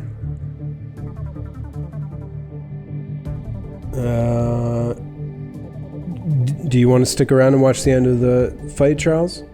Oh yeah, absolutely. Okay. All right. Sounds good. Is that okay? Yeah, totally. All right. So we are at the top of the round for the roll of all rolls for Glenda. I may not have to stick around long, so. Okay, first of all, we're not putting that negative energy out here. Oh gosh. And I'll also add that 35 of 36 fate spheres have been used at this point. Holy cow. Yeah, so if anyone wants to throw a fate sphere, that last one my way. I don't even know who has it. A success. Glenda stabilizes. Jesus. Glenda is stable. Hanorak, it is your turn. And nobody has a space sphere, do we? We're out, I think.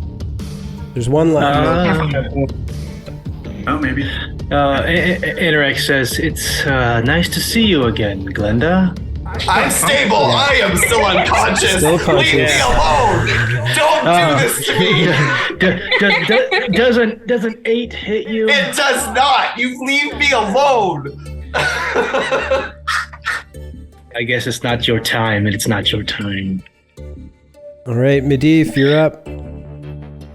Okay. I'm gonna take a page out of Windwalker's book, and can I attempt to throw my quarterstaff at him?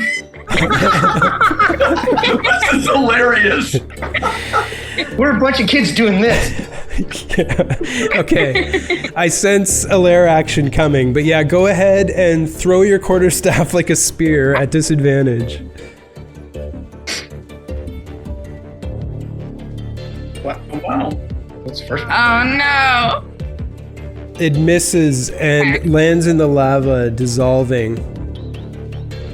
Okay, and then I want to use my bonus action. I forgot about my flaming sphere. So I'm going to ram his column with that flaming sphere. Okay. And he'll have to make a dex saving throw. You ram the flaming sphere into the column, but it is a column that has withstood millennia. It is, although it is starting to melt and show signs of damage, the flaming sphere is not a sufficient mass to knock it over.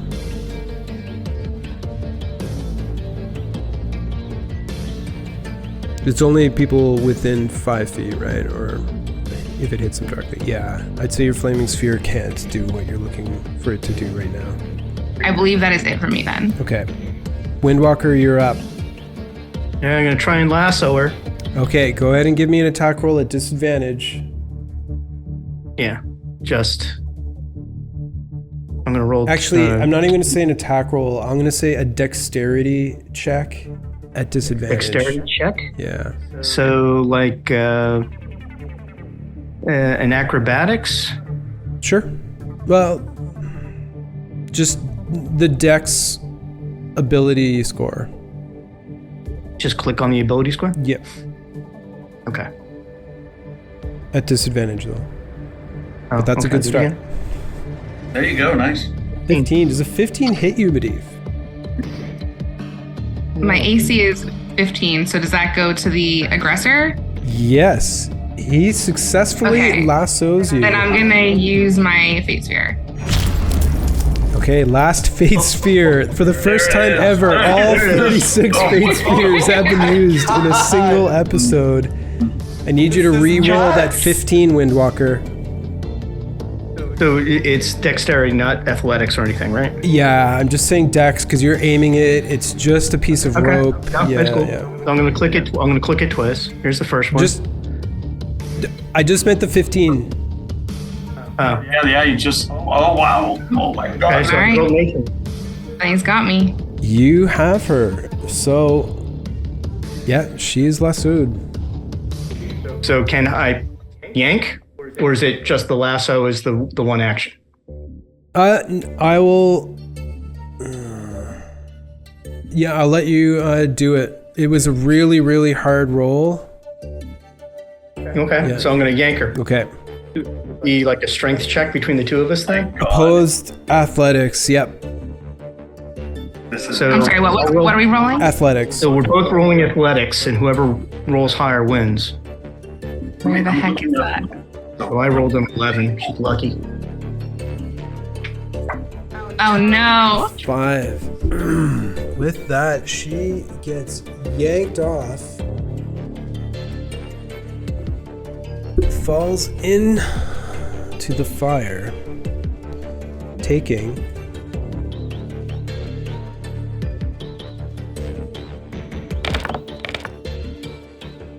9 fire damage, reduced to 4. Did she take damage from the fall? No, as it's a soft surface. I mean, I know it's lava, but she took the fire damage. No, listen. I like that. The 10 feet is supposed to be for impact. She's burning. It's not an impact that I would say is damage.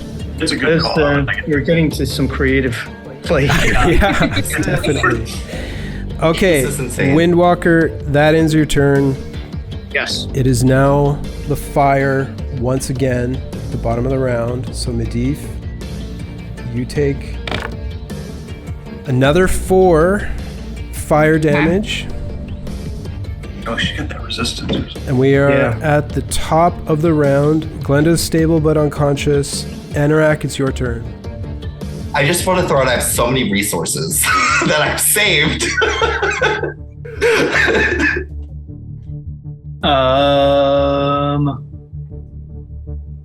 Anorak is going to burn a scorching ray at Glenda. 16 to hit. Wow. Now you do it? You waited this whole time? I'm hopeful for this? Okay. Oh my god. Scorching Ray, 16 to hit. She is prone, so it's at disadvantage. Oh, there you go. Oh, no, sorry, she's unconscious. It's a straight roll, 16 hits. Go ahead and roll your damage. Well, I'm still prone unconscious, am I not? No, but But you're not moving. You're not moving, yeah. Bullshit, a 16 definitely hits. Yeah, roll your damage for the first one. Oh, sorry. 3. Okay, 3, that is 1 death. Well, no, you take damage, so you're dying. So Yeah, I was about to say, how does this It work? starts the whole sequence again. Starts the right? sequence again, The whole yeah. sequence all over again, yeah. Yeah. I'll make it quicker. So here's one more scorching ray. Oh, that's An right. 11. It's 3. An 11 to hit. Unconscious. An 11 misses. Hold on one sec. Unless, like, I'm confused. This is a lot. Just hold on. It just says attack rolls against the creature have advantage. So it's a straight roll. So we would go with the first roll, which was an 11. So it misses. Okay, so that was the first one misses. So now the third one. Yep. Okay, third one. A 25. Rolling for crits with advantage. Another 25. So no crit, but one death. Yeah, it doesn't even say. Yeah, 1 death mark. Okay. Okay, hold on. I'm lost. What just happened? You got hit with a scorching ray that caused you to start dying. Okay. And then you got hit with a second one, so you now have 1 death mark. Like Okay. 1 death. All right. Yeah. Medivh, it is your turn. Okay, I am going to use my wild shape, which is going to make KD disappear. And instead I will turn into an ape. And then he has a climbing speed of 30 feet. So I'm gonna climb back up the pillar. Well played. Great. Is the rope still on her? Yeah, I need another contested athletics check as you go to pull away. But you're using the ape's strength now. Oh, Yeah. okay. So yeah, This is by far the best fight you've had yet. My athletics check is a natural 20, 26. Oof. Now I get the 20. So all earlier I was rolling ones and threes. Okay, you try to climb away, Medivh, but you are going nowhere. Despite your apish stature and strength, Windwalker is locked in on you. Okay. Windwalker, it's your turn.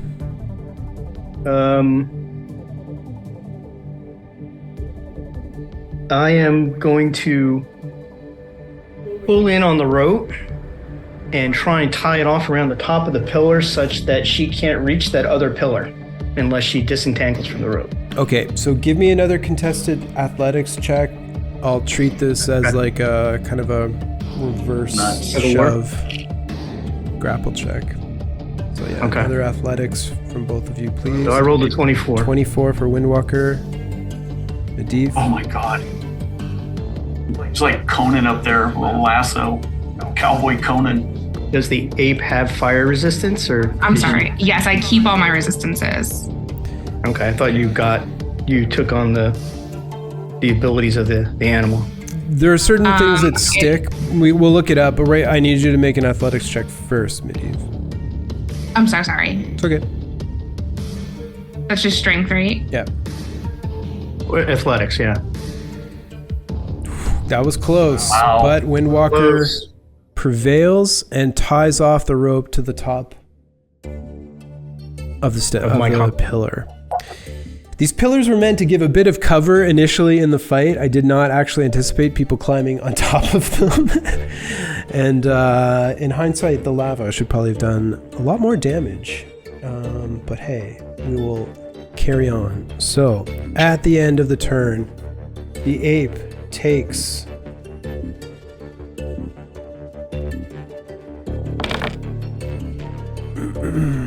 dice are blocking it. 15, 7. I'm sorry, really quick. Yep. Wouldn't the rope on the lasso have dissolved in the lava? Good point. It is a good point. If it's around the... It has 2 hit points and can burst into flame with a DC 17 strength check. Okay.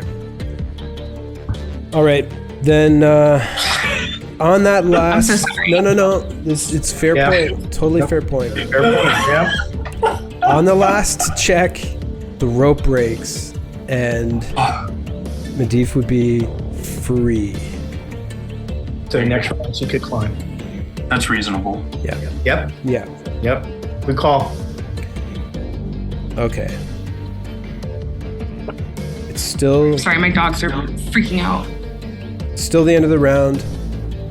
The ape takes 15 fire damage, and I'm just gonna do a quick check to see if wild shape, if you retain your resistances similar. So yeah, half damage on that 15, so you only take 7. Okay. Again, good call. Whew, so many new things being learned here tonight, people. Seriously, this is like Pete. It's fine. I'll die eventually. My editor is gonna kill me. He's gonna kill me.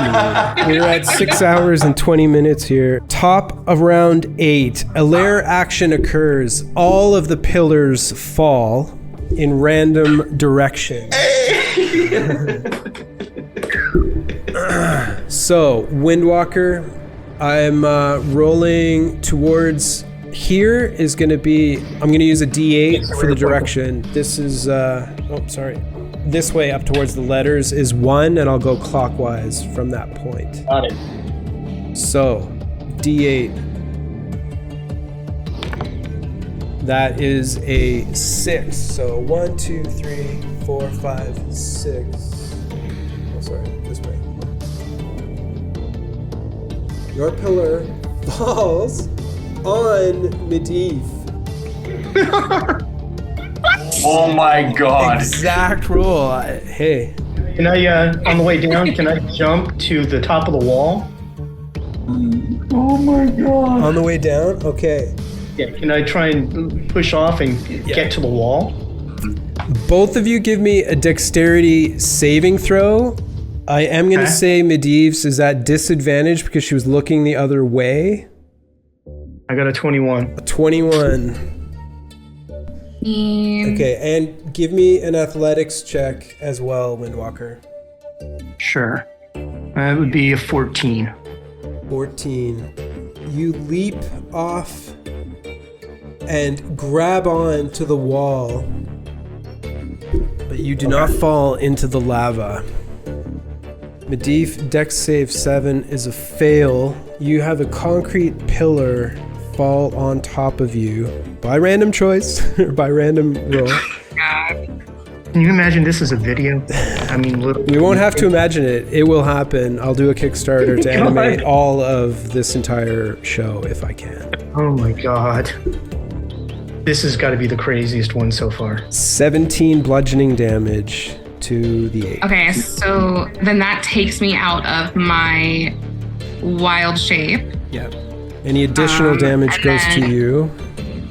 Okay, it does? Yeah. Okay. All right. Then this pillar... Guys, I am going to step away and come back. Someone's at the door, so if I don't come back, I will watch the end on YouTube. Okay. Sounds good. Are you shutting down your camera? No, I'm going to leave it on. Okay. If that... All right. Sorry, we I'm killed going to you. leave everything the way it is, and I'm going to probably come back and check on you guys and see how it's at. And if I miss it, I'll watch it later. Okay, sounds good. Thank you, sir. It's been a pleasure, everyone. That was awesome. Bye, door. Yeah, that was crazy and fun. So thank you for the experience, Dave. Hey, no problem, Charles. Hopefully we'll talk to you in a second. If not, we'll talk to you soon. Okay. So that's an 8 on the second pillar, which falls precisely onto Windwalker. Okay. I need another Dex saving throw, please. Sure.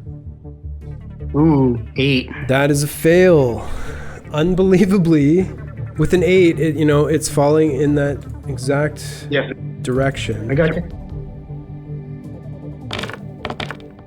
You are hit for 25. Oh, I'm down. Bludgeoning damage and fall into the lava. Oh, wait. I was raging, so it should only be half. Yep, okay. A 12. 12 damage. But I'm in the lava. Well, did the 12 damage knock you unconscious? No. It didn't? Okay, but you're still, in the lava. Then I'm going to try and scramble back up on that wall whenever I can. Yep, we're at the lair action right now, though. Just gonna roll. All of this is fun flavor, but this is it. Is there damage from him falling into the lava? At the end of the round. So. Oh, okay. 7, this one falls this way and strikes nobody. Oh, I would have been on that one though. That thing that you have me on was the bird that's not there. Yeah, I forgot I spun. Yeah, that's what I'm saying. None of this really matters. It's all flavor. 2. That's the second death mark for Glenda. The next pillar is an 8, which makes it fall like dominoes. This way. Second last pillar is a 3,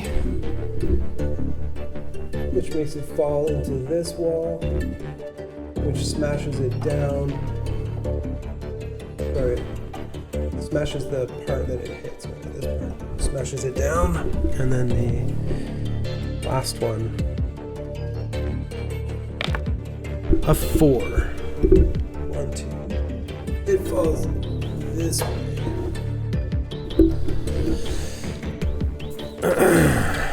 All right. With that, anyone now in the lava would take the damage. So you took your death mark. Windwalker would now take fire damage. A total of 12 fire damage. That puts me down. That puts you down. 90. top of the round. Glenda, another death saving throw, please.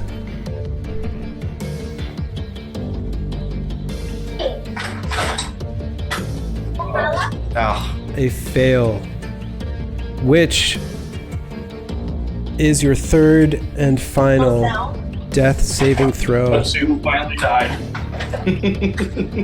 Glenda, I am sorry, but No. that is the Don't end. apologize. But Chad, it was awesome having you on the show. Great character. Really appreciate you being here. It was awesome to have you on the show. Oh, it was a pleasure. Dice just hated me at the beginning, and that's what happens. I mean, there's nothing I can do. The other guy died too, another guy. So Yeah. So that is what it is. All right. Well, hold on. I'm just gonna see if I can mute Dorm here. But I have to go Monday morning to the county. I have to say goodbye, Chad. That's okay. Bye, Chad. Bye. Sorry we killed you, Fidget. No, I'm Sorry. I blame you. After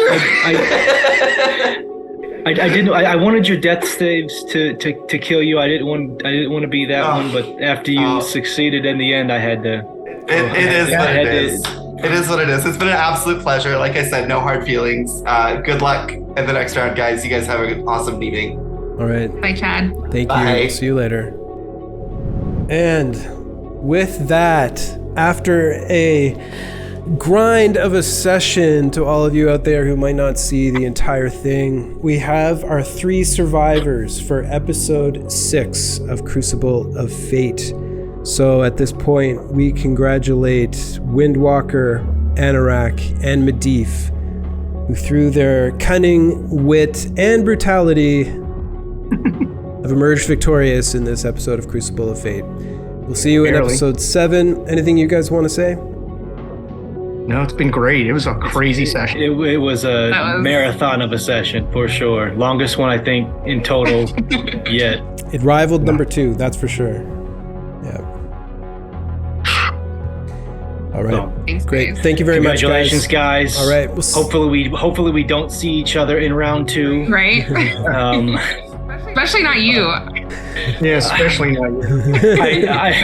I felt I can't wait to see the interactions with everyone. It sounds like I was most certainly the target, and I'm not gonna lie. Once I had the flying and back in, and You weren't the target until you slowed us. Made yourself a target. and I knew if there was room that was the game I was going to play, but I built a character that could withstand others as well. But that was hope that wasn't too. Dude, excellent. No, it was good stuff. It was really good. Excellent role playing. And I'm not going to lie. Obviously that probably isn't going to be here, but this was the outcome I feared happening, coming back because. No, dude, forget that. Forget that. I know. No, we did it by the book. Every chance that we got, you guys hung in there, taking the time to look up all the rules. All I'll say is watch out for the next round because everybody you're going to go up against has seen you play by then. So yeah. They've seen one aspect of this. We know how powerful now. There is another aspect that didn't get that didn't have to be shown. So yeah, I understand. All right. Thank you very much, everybody. Great session for episode 6. Look forward to seeing you all in episode 7. I hope you enjoyed this episode of Crucible of Fate. See you next time. Take care.